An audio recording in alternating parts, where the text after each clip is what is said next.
सर्वांनी आपले मोबाईल एक 1.5-2 तासासाठी सायलेंट ठेवा. त्याचं कारण असं आहे, इथून ऐकल्यानंतर पूर्ण ऐकल्यानंतर तुमचा जो फायदा होईल, जर तुम्हाला माझी भाषा समजली तर तुमचं कल्याण आणि नाही तर डॉक्टरचं आयुष्यभर कल्याण करा. म्हणून काही गोष्टी ज्या आहेत त्या समजून घ्या. वेळ दिला आहे, पूर्ण बसून करा, कारण हे जे इथून घेऊन जाल ते बाहेर कुठंच मिळणार नाही.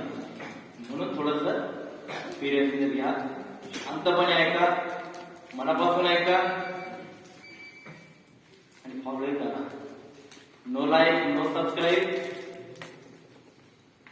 फॉलो. आपल्याला जे आता ऐकायचंय त्याला आपण सुरुवात करू. विषय सुरुवात करू. सगळे आले.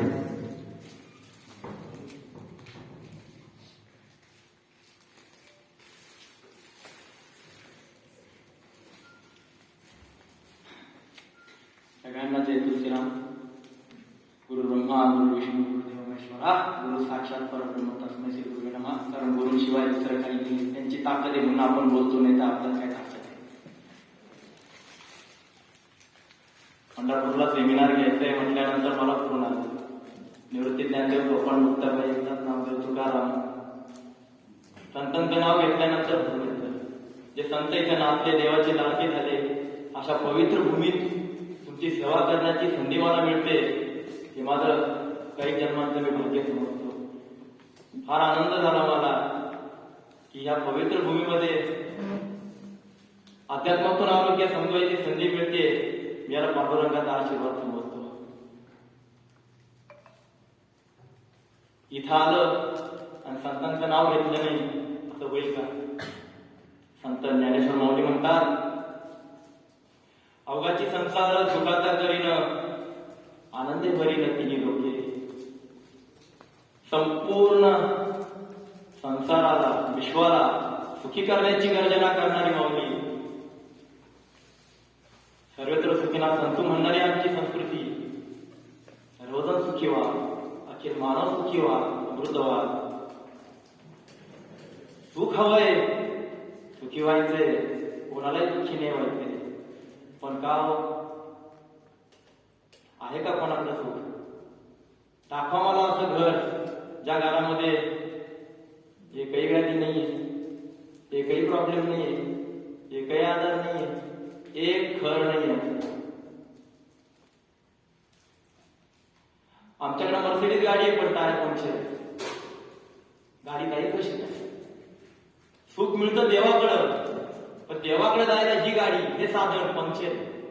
पैसा भरपूर आहे, सगळं काही भरपूर आहे, स्वास्थ्य नाहीये, गाडी पंक्चर आहे. देवा येऊ कसं काय तुझ्या जवळ? कारण सुख तर देवाकडे, आनंद तर देवाकडे, शक्ती तर देवाकडे, पण त्याच्याकडे जायचंय म्हटल्यानंतर आमची गाडी पंक्चर. शरीर माध्यम थोडं धर्म साधन. धर्माचं कार्य करायचं असेल तर शरीर स्वस्थ पाहिजे. अहो, धर्माचं कार्य लांब राहिलं, स्वार्थाचं काम करायचं तरी स्वास्थ्य पाहिजे. आहे का कोणाला? आज बैल गवत खाऊन डोंगर चढून जातो आम्ही, काजू बदाम खाऊन 4 मध्ये चढतो. ताकद गेली कुठं? अशी एक बिल्डिंग नाही जिला टिकून नाहीये. एनर्जी गेली कुठं? आठवा. कुठे आहे स्वास्थ्य? कुठे आहे सुख? भगवंताची चंद्रभागा पवित्र आहे आणि आमची चंद्रभागा, चोहीकडे चंद्रभागा, कैसा आहे वो पांडुरंगा. सुख देवाकडे आहे, देवाकडे जायचंय, पण मध्ये चंद्रभागा आहे. आमची चंद्रभागा आधारांची आहे. इतके आधार भरलेले, देवा ती पार करू कशी काय? मला खूप काम करायचंय देवा तुझं, पण काय करू? खाली बसता येत नाही, गुडघे दुखतात. ध्यान करू कसं काय? सर्दी झालेली आहे, आरती करू कशी काय? शिंका येतात वारंवार, खोकला आहे, कफ आहे. अरे एक ते इनमिन आम्ही 5-25 वर्ष झाल्यानंतर कुठंतरी आम्ही स्टेबल व्हायला लागलो. नाही तर आम्हाला 40-45 मध्ये एवढे रोग. जगायचं कधी? आपण म्हणतो नरपणी करणी करतो, नरक नारायण म्हणजे नारायण दूर राहिलं, मानव बनायला आम्हाला वेळ नाही. इतके आधार आमच्यामध्ये पडलेले, काम कधी करू आम्ही देवा तुझं? करा विचार. एक घर असं नाही जिथं डायबिटीस नाही, बीपी नाही, थायरॉइड नाही, हातपाय मानपाट दुखत नाही. एक घर असं नाही जिथं कॅन्सरचे पेशंट किती वाढत आहेत. 4 दिवसापूर्वी माझ्याकडे एक पेशंट आला, काही वय नाही हो, 40-42 वय त्या माणसाचं. 1 वर्षामध्ये फक्त काय जिभेला खाली कुठेतरी फोड आला. डॉक्टरने सांगितलं कॅन्सरची पहिली स्टेज आहे. अक्षरशः सांगतो त्या माणसाचे 1 वर्षात करोड रुपये गेले. एवढ्याचा फोड आला म्हणून एवढ्याचा कॅन्सरचा फोड बरा करायला करोड रुपये घातले. आज तो माणूस 85 किलो होता 40 किलो वरती आला. अहो त्याला खाता येत नाही, पिता येत नाही, झोपला तर स्वतःची हात स्वतःला बसतात. एवढी वाईट अवस्था आहे. बरं एवढे मोठमोठे दवाखाने करून इंटरनॅशनल सगळ्या प्रकारच्या चिकित्सा करून त्या माणसाचे हात किती वाईट वाटलं कळत माझ्या. इतकी वाईट परिस्थिती समाजामध्ये, एवढे दुःख आहे, एवढी संकट आहे, एवढे प्रॉब्लेम आहे. काय कमी हो आमच्याकडे बरं करायला? ॲलोपॅथी आहे, होमिओपॅथी आहे, नॅचरोपॅथी आहे, योगा आहे, आजीबाईचा बटवा आहे, सल्ला द्यायला गल्लीपासून दिल्लीपर्यंत लोक बसलेले, युट्यूब वरती हजारो गुरु. काय कमी आहे आमच्याकडे? सगळं काही बरोबरून नॉलेज आहे, स्वास्थ्य तरी मिळत नाही. आयुष्य वेळ वाया चालला आमचा, पण आमचे आधार जात नाही. कोण लिहून देतं तुमचा डायबिटीस बरा होईल? कोण लिहून देतं तुमचा हार्ट थायरॉइड बरा होईल? पीसीओडीचे प्रॉब्लेम कोणी लिहून देत नाही. फक्त तुम्हाला काय देतात तर रिपोर्ट देतात, तुम्हाला हा प्रॉब्लेम आहे, तुम्हाला हा प्रॉब्लेम आहे. अरे हे तर आम्हाला कळतंय, पण रिझल्ट कोण देते? मी देत नाही. एवढे प्रॉब्लेम आहे. बरं ते बरे करायला पण सगळं काही आहे ना. समुद्र थेरपी, गोमूत्र थेरपी, सायकलिंग, स्विमिंग. बरं हे कमी पडलं काय? काळा जादू, गंडाद्वारा, नवसायस, एवढं सगळं करून झाल्यानंतर आम्ही म्हणतो का आता बाहेर फेऱ्या सोडू. मग आम्ही आगतिक बनतो, लाचार बनतो आणि देवाला म्हणतो देवा हे पूर्वकर्माचे भोगे आता भोगावेच लागतील. जाऊ त्या संतांना चुकले नाही, या आम्ही आध्यात्मिक भाषा बोलायला लागतो. आम्हाला कुठून चुकणार? जाऊ बघा. मग आपण अशा आजारामध्ये दिवस काढतो आणि हेच चालले. आणि सल्ले देणारे इतके सल्ले देतात का भंडावून सोडतात. हे खाऊ नका, ते खाऊ नका, हे करू नका, तो व्यायाम करा, अमुक करा, तमुक करा. वैतागून जातो आपण. पण आमचा आजार जाता आपले आमचे प्रॉब्लेम सॉल्व्ह होत आहे का? जेवणे आता स्वतःच रस्ता दिला नाहीये का? करा विचार. अहो स्वास्थ्याची गाडी देवाने फुकट दिलेली आहे. एकही गोष्ट स्वास्थ्यासाठी पैसे खर्च करत नाही. आम्ही आमचे घरदारी येतो तरी आमचे रिझल्ट मिळत नाही, प्रॉब्लेम सॉल्व्ह होत नाही. कोरोनामध्ये सगळ्यांना दाखवलं, कोरोनाने सगळं दाखवलं. करोडो रुपये देऊनही लोक गेले. आम्ही लोकांना फक्त बरं केलं. अहो नाही लागत पैसा स्वास्थ्याला. स्वास्थ्य प्राप्तीसाठी खर्च करायची आवश्यकता नाही. देवाने सगळं काही केलेलं आहे, सगळं काही केलेलं आहे.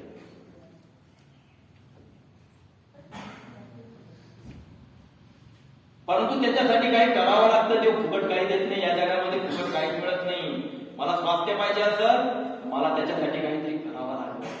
संत एकनाथ म्हणतात जेसी तेव्हा देशी ऐसा असते उदाहरण काय बोलू देवा तुझे कृपणाचे द्वार. फुकट देव काही देत नाही. देव म्हणतो तुला पहिले द्यावा लागेल तेव्हा मी तुला काही देईन. आणि आम्ही देवाला म्हणतो देवा अरे मला स्वास्थ्य पाहिजे, स्वास्थ्य. अरे देव फुकट नाही देणार. त्याच्यासाठी तुम्हाला काहीतरी करावं लागेल, काहीतरी साधना करावी लागेल, काहीतरी तुम्हाला तपश्चर्या करावी लागेल. आणि ती तुमच्या घरात नाही, घराच्या बाहेर नाही. कस्तुरी कुंडल बसे मृग धुंडे बनमाई घटघट मी राम आहे दुनिया देखी नाही. ती तुमच्या घरात आहे. कस्तुरी मृगाजवळ राहते ते म्हणत फिरतं. तसं आमच्या किचन मधून रोग आले, आमच्या किचन मध्येच औषध आहे आणि आम्ही कुठे फिरतो गावावर? सांगा मला किती औषधं घेतो आम्ही, कोणतं स्वास्थ्य मिळून राहिलं? कमी गोळ्या औषधं, हजारो गोळ्या औषध आहे, हजारो डॉक्टर आहे, हजारो पॅथी आहे, काही फायदा होत नाही. आमचा गोड गैरसमज आहे. आमच्याकडे भरपूर पैसा आहे, आमच्याकडे मेडिकल मोठा आहे, आम्ही मोठ्या दवाखान्यात जा. ह्या अनुभव काय होतं बघा. परदेशातून सुद्धा मोठमोठे लोक आम्हाला फोन करतात. आत्ताच काल मला एक फोन आला. 1 वर्षभर लंडन मध्ये तिथं थांबलेली होती, डायबिटीस होता वर्षभर, आणि इथं आली. 2 महिने झाले, 2 महिन्याच्या गोळ्या औषधं दिली होती डायबिटीसची. इथं आल्यानंतर मला फोन केल्यानंतर मी जे सांगितले ते फॉलो केलं. 15 दिवसामध्ये डायबिटीस नॉर्मल झाला. आज 2 महिने झाले डायबिटीस पूर्ण नॉर्मल आहे. त्यांना म्हणून फोन आला. कुठे गेला प्रॉब्लेम? कुठे गेले? तुम्हाला वाटत असेल का आपली चिकित्सा पद्धती कमजोर आहे तर परदेशात जाऊन घेऊ. अरे परदेशात सेम प्रॉब्लेम. रोगांना भेदभाव नाही. भारत असो का अमेरिका असो, रोगांना जाती भेद नाही, रोगांना गरिबी श्रीमंती भेद नाही. रोग तिथंच येतात जिथं सुपीक वातावरण भेटतं. चहा पुडा वाघ किडा, आणि औषधं किड्यासाठी राहतात. आणि लोक औषधं खातात किडे संपवायसाठी. म्हणजे चाललं काय? झाडांच्या फांद्यावर इलाज. प्रॉब्लेम कुठं? मुळाशी. रिझल्टच काय भेटणार? म्हणून लोकांचा गैरसमज आहे का पैसा आहे आमच्याकडे तर आमचे प्रॉब्लेम सॉल्व्ह होतील. अरे पैशाने प्रॉब्लेम सॉल्व्ह झाले असते तर एकच श्रीमंत माणूस आजारी नसता पडला. अहो एवढे जर इथं बसलेले, एवढ्यांची अमाऊंट महिन्याची तरी गोळा केली ना, त्याच्या 10 पट मायकेल जॅक्सनची एका महिन्याची होती. एवढा पैसा त्याच्याकडे होता. एक 150 वर्ष जगायची त्याची मनाची तयारी होती. कशाच्या अहंकारावर? माझ्याकडे पैसा आहे. मोठमोठे डॉक्टर खरेदी करून ठेवलेले होते. काय नव्हतं त्याच्याकडे? भरपूर होतं. आता मी त्याच्यावर बोलत नाही. भरपूर व्हिडिओ बोललेले युट्यूब वरती माझ्याकडे सगळं काय होतं. अहो 51 वर्ष अशी मौत मेला. एकही रुपया त्याच्या कामाचा नाही, एकही डॉक्टर त्याच्या कामाचा आला नाही, कोणी त्याच्या कामात आला नाही. पैशाचा घमंड कुठे गेला? 51 वर्षी अशी मौत मला त्याचा आधारच कळला नाही. हार्ट स्पेशलिस्ट डॉक्टर आपल्या सगळ्यांना त्यांचं नाव माहिती आहे. फुटबॉलपटू होते, रनर होते. 55 वर्षी एवढा फिट माणूस, एवढ्या मोठमोठ्या हस्तींचा हार्ट स्पेशलिस्ट, हार्टचे ऑपरेशन करणारा, त्याचं स्वतःचा हार्ट फेल झाला 55 वर्षी. हे काय वय हार्ट फेल होण्याचं? कुठं ट्रॅफिक जाम हेच आम्हाला कळत नाही. आम्ही फक्त गोळ्यावर त्यांच्या मागे लागलेलो झालं. काय झालं? 55 वर्षी त्याच्याच दवाखान्याच्या त्याच्याच पायरीवरती सगळी सोय केली होती. हे करा ते करा, मी येतोय ऑपरेशन करायचंय, पायरीवरती गेला माणूस. मला म्हणायचं काय, जाणं येणं देवाच्या हातात आहे, परंतु ती वेळ येऊ नये याच्यासाठी काही रस्ता आहे की नाही? आपल्याला वाटतं का पैशाने स्वास्थ्य मिळतं? कावळे सगळे श्रीमंत हिरो हिरोईन कोण मरू राहिले कॅन्सरने? किती हिरो हिरोईन कॅन्सरने मरतात. कोणता पैसा कमी त्यांच्याकडं? भरभरून पैसा आहे तरी कॅन्सरने मरू राहिलेले. प्रत्येकाच्या घराघरात कॅन्सर येऊ राहिलेला आहे. मला म्हणायचं काय, समजून घ्या, पैशाने स्वास्थ्य मिळत नाही. आपला गैरसमज आहे ज्ञानाने स्वास्थ्य मिळू शकतं. कोणत्या डॉक्टरचं ज्ञान कमी आहे? प्रत्येकाकडे ज्ञान भरभरून आहे. प्रत्येक डॉक्टर तुम्हाला तुमच्या शरीरामध्ये कोणता पार्ट काय काम करतो, काय नाही करत ते सगळं ज्ञान देऊ शकतो. स्वास्थ्य का देत नाही? ज्याच्याकडे डायबिटीस बरा करायला लावा, तो डायबिटीसच्या स्वतः गोळ्या खातो. मला असा डॉक्टर दाखवा ज्या डॉक्टरच्या घरामध्ये आधार नाहीये. मंगळापर्यंत पोहोचून घाला औषधाचा डब्बा वाढला. ही तर आमची विज्ञान युगामध्ये प्रगती आहे. 50-60 होत नाही तर आम्ही एकदम घाल्या गेल्याची भाषा बोलायला लागलो. आमचे पितामह 1986 वर्षी युद्धामध्ये पहिला शंख फुकला. 17 वर्षी माणसाची शिटी फुकत नाहीये पोपडामध्ये. फुफ्फुसाची ताकद निघून चालली. गेली कुठं ताकद आमची? देवा एवढं कमजोर आहे आम्ही. कोणतेच ज्ञानी कमी आहे सगळ्या जगामध्ये? अहो नुसतं तुम्ही विचार कोणाला सर्दी झाली काय करू, 4 सल्ले फटाफट तुम्हाला देते. हे करा ते करा ते करा ते करा बस. अरे ऐका त्याचा ज्याच्या मागे रिझल्ट आहे. आपण आपलं आयुष्य बरबाद करतो. याचा ऐकतो त्याचा ऐकतो, त्याचा गुंजळ याचा गुंजळ सगळं मिक्स करून टाकतो. कोणता संत साधू महात्मा आज बघा तुम्हाला दिसतोय स्वस्त? एवढं पुण्याचं काम करणारे साधू संत महात्मा मला फार फोन येतात देशभरातून. अहो प्रत्येकाला काही ना काही आधार आहे. कसं काय आधार आहे? एवढं जर चांगलं काम करतात, सात्विक काम करतात, तरी प्रत्येकाला आधार आहे काही ना काही काही ना काही. अहो पाणीपतच बिस्लरीच्या वाटल्या घेऊन फिरतात. मोठमोठे साधू संत पाहिजे. माझ्याकडे पण आले, मी पण त्यांच्याकडे. कसं काय होईल सगळं? आपल्याला वाटतं व्यायाम करावा, योगा करा, हे करा, सगळं करा. मी म्हणत नाही ते सगळं स्वस्थ राहण्यासाठी आहे, स्वास्थ्य प्राप्तीसाठी नाहीये. हे शब्द समजून घ्या, समजले तर ठीक. स्वास्थ्य प्राप्तीसाठी हे काहीही नाहीये. हे फक्त मेंटेन राहण्यासाठी आहे. कोणता योगा? मी योगा टीचर. कोणता योगातला आसन आहे जे तुम्हाला सांगतं का याने तुमचा आजार बरा होईल? कुठलाच सांगत नाही. फक्त तुम्हाला स्वस्थ राहण्यासाठी ते. स्वास्थ्य प्राप्तीसाठी मुळीच नाहीये. कोणतीच तुमच्या पद्धती तुमच्या कामाची नाहीये. टेम्पररी तुमची सहानुभूती आहे. चला मी 2 गोळ्या खाल्ल्यावर वाटू राहिले. ही फक्त सहानुभूती, रिझल्ट नाही. आणि लाईफ टाइम बिलकुल बिलकुल. एक्सरसाइज करून जर प्रॉब्लेम सॉल्व्ह झाले असते, मला सांगा कोणता शेतकरी आजारी पडला असता? वजनाने प्रॉब्लेम असते तो कोणता बारीक माणूस आजारी पडला असता? इतके काही समज. डॉक्टरकडे गेल्यावर डॉक्टर सांगतात का वजन कमी करून या, तुमचा प्रॉब्लेम सॉल्व्ह. लिहून देतात. लिहून द्या डॉक्टर, कोणी लिहून देणार नाही. अरे वजनाने प्रॉब्लेमच नाहीये. वजनाने प्रॉब्लेम असते ते काही बारीक माणसाला आजार पडलेला असते. आपण वजनाच्या मागे लागतो. अरे तुम्ही किती मेंटेन करा, त्याचा काही संबंध नाहीये. प्रॉब्लेम आहे कुठं? मुळापर्यंत कोणी जायलाच तयार नाहीये. लेक्चरवर लेक्चर घेतात, आहाराचे लेक्चर, स्वास्थ्याचे लेक्चर. अरे पण लेक्चर देणाऱ्याच्या मागे काही रिझल्ट पाहिजे का? 4 जणांना फोन करून पाहिजे का? कसं तुम्ही सांगताय खरं, पण तुमच्याकडे काही अधिकृत लेक्चर देतात तर त्याच्या मागे आहे का काही? आज आमच्याकडे हजारो रिझल्ट आहे. भारत नाही भारता बाहेरचे सुद्धा तुम्हाला लेक्चर देऊ शकतो. हे पुस्तक सुद्धा माझं मागच्या 2 महिन्यात 200 पुस्तक अमेरिकेमध्ये गेले, न्यूझीलंड, जर्मनीमध्ये गेले. रिझल्ट आहे. आमचं कर्तृत्व काय नाही, सगळं देवाची ताकद आहे. रिझल्ट आहे. फक्त म्हणायचं एवढंच आहे, समजून घ्या. समजला तर तुमच्या सगळ्या नातेवाईकांचे, मित्रपरिवाराचे प्रॉब्लेम तुम्ही सॉल्व्ह करा. 1 रुपयाचा खर्च करायची गरज नाही. म्हणून लक्षात ठेवा, एक्सरसाइज करा, त्याची माझी मनाई नाहीये, परंतु स्वास्थ्य प्राप्तीसाठी सुद्धा एक्सरसाइज. एवढं सगळं आम्ही प्रयत्न करतो तरी आमचे प्रॉब्लेम जातात. आणि हे सगळं करत असताना मग आपल्या लक्षात येतं का देवा मी तर सगळं करतोय पण तरी माझा प्रॉब्लेम का बरं जात नाही? त्याचं कारण काय? मला येणाऱ्या आजाराचं मला कारणच माहिती नाही. कारणावर कोणी चर्चाच करत नाही. रोगावर चर्चा चाललेली. कारण समजून घ्या. 1000 रोग आहे, कारण एकच कारण. शरीरामध्ये साचलेला मलसंचय, या मलसंचयाला कधी काढलं का? अहो गाडी घेतो तो कौतुक किती करतो, 6 महिन्यात 2दा सर्व्हिसिंग करतो. 4 गाड्या विकत घेऊ पण सर्व्हिसिंग करतो की नाही करतो? बरं वाट पाहतो का गाडी खराब झाल्यावर सर्व्हिसिंग करू? बिलकुल नाही. त्याच्या आधी आपण सर्व्हिसिंग करतो. बरं घर घेतो आपण, इकडून मेहनत करू तर वर्षभरात दिवाळीला का होईना अख्खं घर सफाई करतो. पोतेच्या पोते घाण बाहेर काढतो. किती घाण बाहेर निघते. असं म्हणतो का आपण रोज घालतो, आता काय लावायची गरज आहे? आपल्याला कळतं वर्षभरात एकदा का होईना पूर्ण क्लीन करा. किती प्रसन्न वाटतं, किती छान वाटतं. लक्षात ठेवा, जिथं स्वच्छता असते तिथं प्रसन्नता राहते, जिथं अस्वच्छता असते तिथं अप्रसन्न राहते. कोणाच्या घरात गेल्यावर आपल्याला लगेच कळतं कसं चांगलं असतं तर मनात होतं छान, आणि खराब असतं तर आपण किती काय चालू. त्याचप्रमाणे भगवंताचं घर आहे. God is a walking and talking temple of God. हे चालतं बोलतं भगवंताचं मंदिर आहे, आणि या मंदिरामध्ये बसलेला भगवंत आहे. इथं जर गंदगी असेल, कचरा असेल, तो गुदमारणार नाही का? तो गुदमारणार तर तो तुम्हाला इंडिकेशन देणार नाही का? अरे बाबा आता हे साफ करतो का नाही करतो? चालूच आमची गिरणी सकाळपासून संध्याकाळपर्यंत, जन्मापासून मरेपर्यंत आम्ही कुठं थांबायलाच तयार नाही. आम्ही स्वतःची सर्व्हिसिंगच करायला तयार नाही. सर्व्हिसिंगवर कोणी बोलायलाच तयार नाही, सफाईला कोणी वेळच द्यायला तयार नाही. अरे घर 4 घ्या, गाड्या 10 घ्या, बॉडीचा 1 पॉइंट डॅमेज झाल्यानंतर तुम्हाला कुठे विकत मिळणार आहे? काय तुमच्या कामाचा तो पैसा? शुगरच्या फॅक्टरी आहे, डायबिटीसमुळे शुगर गोड खाता येते. अरे काय करायचं ते शरीर? म्हणून सांगतो तुम्हाला, असा रस्ता समजवणार आहे. केव्हाही खा, कधी खा, कुठे खा, कुठलंही पाणी प्या, कुठलाही आजार येणार नाही. अरे देवाने खूप मोठी ताकद भरून ठेवलेली आहे. आपण कमजोर होऊन गेलेलो आहे. एवढसा कोरोना काय आला, आपण घाबरून गेलो. अरे तो व्हायरस मध्ये आहे काय ताकद, एवढा आपण घाबरून राहिलो. मला सांगा, डिस्टर्ब माणूस झालेला आहे. सगळं झालं, गरीबापासून श्रीमंतापर्यंत, आजण्यापासून जैनीपर्यंत, भारतापासून अमेरिकापर्यंत एक तरी प्राणी डिस्टर्ब झाला का? मला दाखवा एक तरी प्राणी का तो डिस्टर्ब झालाय. एकही मिळाला नाही कोरोनाने, एकही नाही मिळाला. का?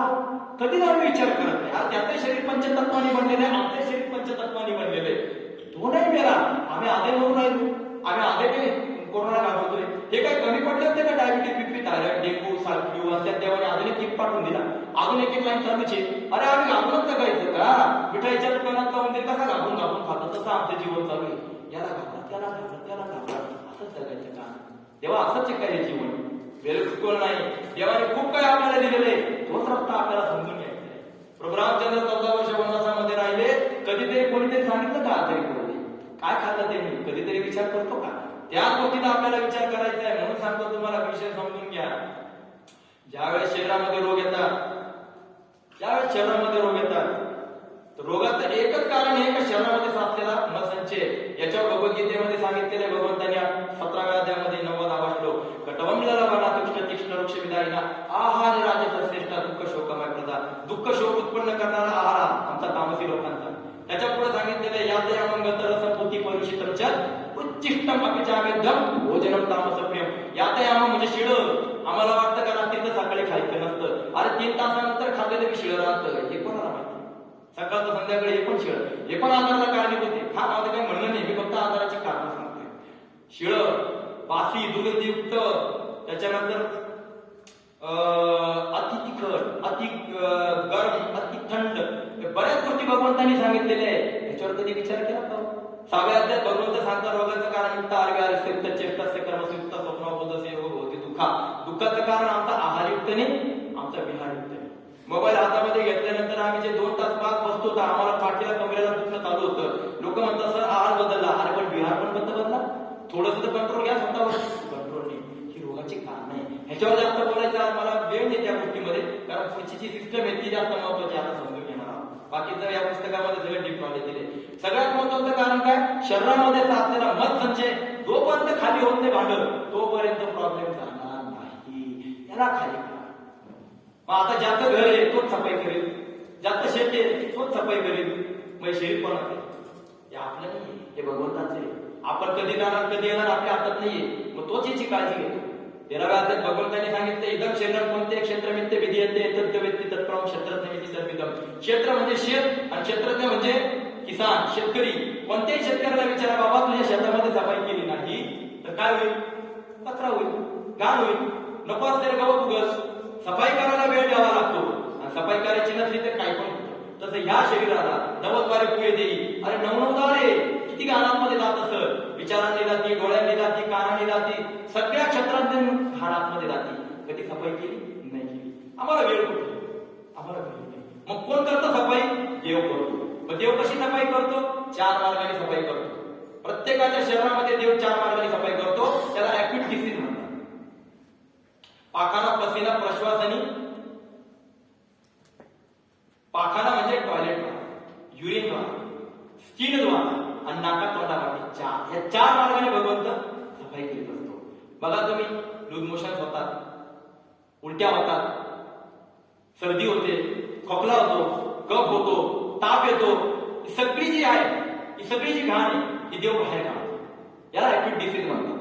मला सांगा, तुम्ही तुमच्या घराची सफाई करताय आणि तुमच्या घरातल्या कोणीतरी व्यक्तीने बाहेरची घाण आणून पुन्हा घरात टाकायची, तुम्हाला आनंद होईल का दुःख होईल? अरे तुम्ही म्हणा मी सफाई करतोय, पुन्हा बाहेरच्या आत का पण आणून राहिला? सिंपल आहे ना. यालाच म्हणतात बहुरूपयोगनी लोक श्रीरामचरित मानसमध्ये म्हटलेले भवदंती निरादरचे फले. तुम्ही भगवंताचा अनादर करताय. अरे तो सफाई करतोय, तुम्हाला ताप आला, याचा अर्थ काय झाला की तापाच्या माध्यमातून तुमच्या शरीरातली घाण जळू राहिली. तुम्हाला घाई किती? अरे ताप आला तर एवढा ना, त्याला 2 दिवस पडू द्या ना, आराम करू द्या ना. अरे सगळी घाण निघून जाते, तुमचा कोलेस्ट्रॉल नॉर्मल होईल, तुमचा कफ सगळी घाण निघून जाईल. वेळपणा नाही, झटपट गोळी खा. तुम्हाला वाटतं गोळी घेतली म्हणजे बरं वाटलं. अरे तुम्ही पुढच्या क्रोनिक डिसीजला आमंत्रण देऊ राहिलेले. सर्दी झाली, खोकला झाला, सगळी घाण शरीराच्या बाहेर येणारी पाहू शकता? नाही पाहू शकत. सर्दी पाहू शकत नाही, उलट्या पाहू शकत नाही, लूजमोशन पाहू शकत नाही. अरे तुमच्याच शरीरातून बाहेर देव ती बाहेर काढतोय, तुम्हाला साफ करतोय. आणि ती साफ करत असताना तोंडाची चव जाते. आम्ही किती घाबरतो, आम्ही लगेच घाबरतो. कोरोना तरी झाला, काही मानव तरी झाला. अरे देव जेव्हा सफाई करतो तेव्हा जिभेची चव काढूनच घेतो. कारण बाबांनो खाऊ नका, मला पाचन पोषण निष्कासन 3 गोष्टी कराव्या लागतात. 14 तास वाया जातात. तुम्हाला माहित नाही, एकदा जेवण केल्यानंतर 14 तास आमचं अर्ध आयुष्य पचवण्यातच वाया चाललेलं आहे. पचवण्यातच वाया चाललंय. रोग दुरुस्त होणार कधी? रोगाला वेळ देणार कधी? लक्षात ठेवा, देव जिभेची चव काढून घेतो त्यावेळेस खायचं नसतं. आजारी माणसाला भूक लागते का? कुठल्याही आजारी पेशंटला बघा भूक नाही लागेल, कारण त्याची सफाई चालू आहे. आणि सफाई चालू असताना खायचं नसतं. देव या 4 मार्गाची खाण बाहेर काढतो. आणि आपण काय करतो? गोळ्या घेतो, औषधं घेतो. गोळ्या ज्या आहे, औषधं जे आहे, मी त्याला मनाने करा. पण आज काय झालंय? गोळ्या औषधांचं जेवण झालं. इतक्या गोळ्या, 1000, 5,000, 10,000 हजाराच्या गोळ्या औषधं चालू आहे. आणि त्याचे साईड इफेक्ट किती आहे सगळ्यांना माहिती आहे. म्हणजे देव सफाई करतो आणि आम्ही गोळ्या औषधं घेऊन अजून ती घाण आतमध्ये थांबवतो. त्याला आम्हाला गिफ्ट काय भेटतं? Chronic disease. रोज गोळी घ्या, दारा डायबिटीस चालू, बीपी चालू, थायरॉइड चालू, रक्तपातळच्या गोळ्या चालू, हार्टचे प्रॉब्लेम चालू, ह्या गोळ्या आयुष्यभर. आणि त्याच्यानंतर अनक्युरेबल डिसीज. ह्या चक्रातून माणूस बाहेर येत नाही. शेवटी आपण म्हणतो दीर्घ आजाराने गेला आणि तो जाणारच होता. त्याचं कारण काय आहे? भांडा साफ करायला आम्ही वेळच दिली नाही, घाण काढायला आम्ही वेळच दिली नाही, शेवटी जाणारच. म्हणून समजून घ्या का गोळ्याचं काम काय आहे? गोळी म्हणजे औषध म्हणजे ऍटम बॉम्ब आहे. ऍटम बॉम्ब पडल्यानंतर ऍटम बॉम्बला काय माहित मला चांगल्याला मारायचं का वाईटाला मारायचं? 10% वाईटाला मारती गोळी आणि 90% चांगल्याला मारून टाकते. याला तो साईड इफेक्ट म्हणतात. घेणाऱ्याला माहिती, देणाऱ्याला माहिती. एक उदाहरण देतो फक्त, गोळी काय काम करते. एका घरामध्ये एक मालिकने कुत्रा पाळलेला होता. रात्रीची वेळ, 12 वाजता चोर घुसले. घराच्या अंगणात चोर घुसले. मालिक डाराडून झोपलेला. कुत्र्याचं काम आहे रक्षण करणं. भुंकायला लागला कुत्रा. आता कुत्रा भुंकायला लागल्यामुळे चोर काय गेला? लपून बसला. चोर लपून बसला. मालकाची झोप मोड झाली.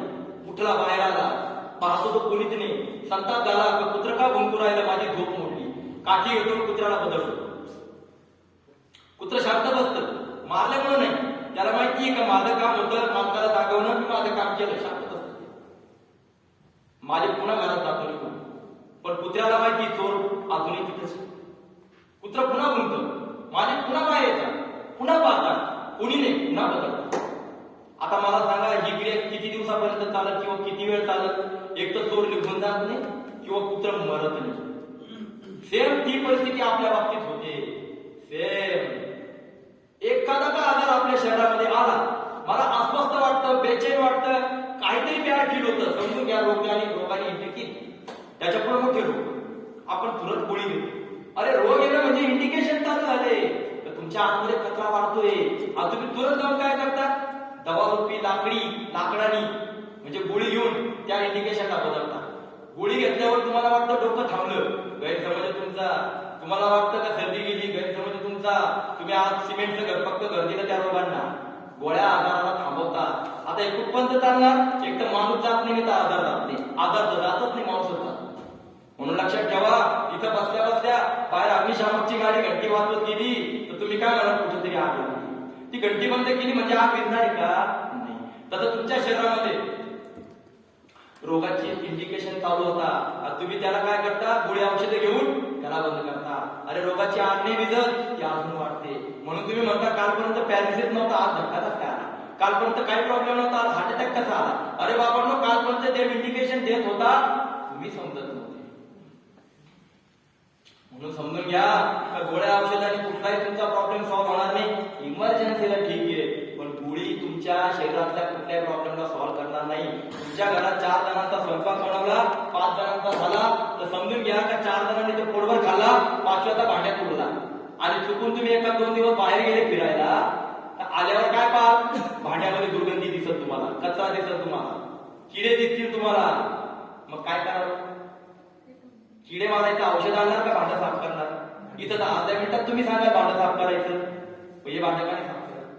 इथं नाही आम्ही बुद्धी वापर, सगळीकडे बुद्धी वापरणारे माणसं, पण इथं नाही बुद्धी वापर. इथं झटपट कोणता चांगला डॉक्टर आहे, वय वाढतं तसं डॉक्टरचे मोबाईल नंबर वाढतात. कोणता चांगला डॉक्टर आहे, कोणता चांगला डॉक्टर आहे? अरे हे भांडं साफच करत नाही, तिथं औषध मारल्यावर किडे मारतात. बघा तुम्ही, किडे परत येतील, पुन्हा मारा. एक वेळ अशी येईल का ते औषध तुमच्या काहीच कामाचं राहणार नाही, तुम्हाला बाहेरचं औषध मारावं लागेल.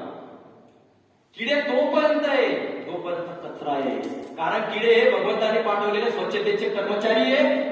जोपर्यंत कचरा आहे तोपर्यंत किटाणू येतच राहणार. अरे किटाणू मारत बसण्यापेक्षा भांडं साफ करा. म्हणून तुम्हाला सांगतो, तुमच्या शरीरामध्ये कुठलाही प्रॉब्लेम असतो, भांडं खाली करा, बस भांडं साफ करा. औषधं घेऊ नका. औषधं घेतले म्हणजे तुम्ही फक्त किटाणूंना मारायचं काम करताय, आणि किटाणू तर तुमची सफाई करायला येतात. व्हायरस तिथंच राहतात जिथं कचरा राहतो. म्हणून सांगतो तुम्हाला, ज्याचं शरीर शुद्ध आहे त्याला कुठलाही आजार येत नाही. आणि इथं मात्र आम्ही प्रत्येक जण आजाराने ग्रस्त आहे, सगळं करतो. बाहेरून आम्ही दिसायला एकदम ऍक्टिव्ह आहे, पण आतमध्ये आम्हाला माहिती आहे काय परिस्थिती आहे. ऍक्टिंग वर सगळं आमचं जीवन चाललेलं आहे, कोणी स्वस्त नाही. म्हणून लक्षात ठेवा, त्याच्या गोळ्या औषधं आहेत ते तुम्हाला बघा.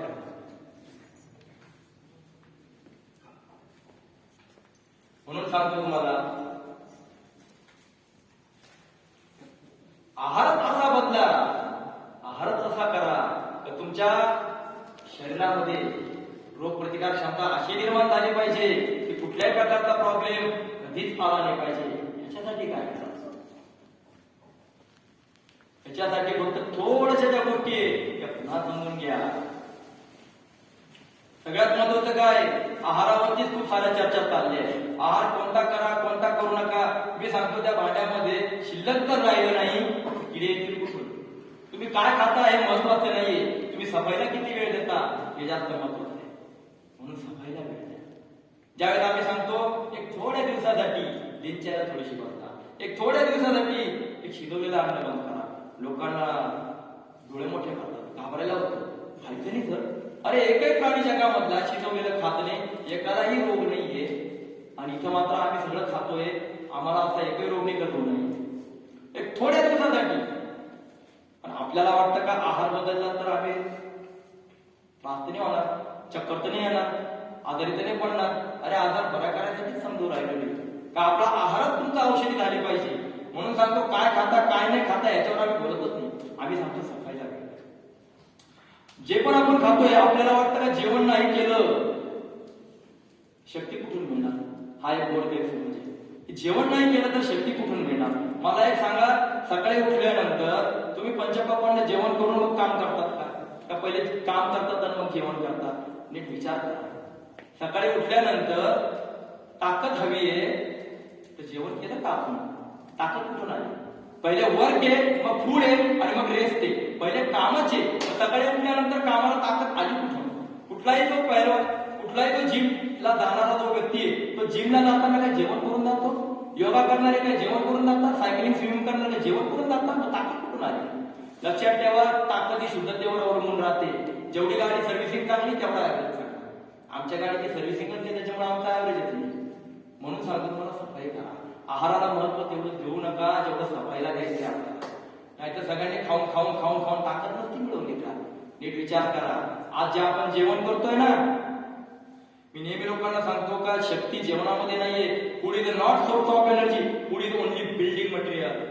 तुमचं बिल्डिंग, तुमचं घर ज्यावेळेस बांधायचं राहतं त्यावेळेस तुम्ही चांगल्या चांगल्या दगड, माती, विटा, सिमेंट जे काय असेल ते सगळं तुम्ही दारापुढे आणणार आहे, कारण तुमची बिल्डिंग बांधायची. एकदा का बिल्डिंग बांधून झाली का तुमच्या दारामध्ये सिमेंटच्या 2 गोण्या बी राहणार, दगड, विटा, वाळू सुद्धा राहणार नाही. तुम्ही काय म्हणा, पहिले उचलायला का बघ, कारण आता तो कचरा आहे. घर बांधूस तर ते सगळं चालणार आहे, घर बांधून झाल्यावरती नाही त्याला उचलावं लागेल, नाही तर तो कचरा आहे. त्याचप्रमाणे शरीराची 25 वर्षापर्यंत बांधणी होत असते. अन्न हे शरीर निर्मितीचं कारण आहे आणि पेशींच्या फूटच्या पूर्तीसाठी जेवायचं राहतं, शक्तीसाठी नाही. कधी लक्षात ठेवा.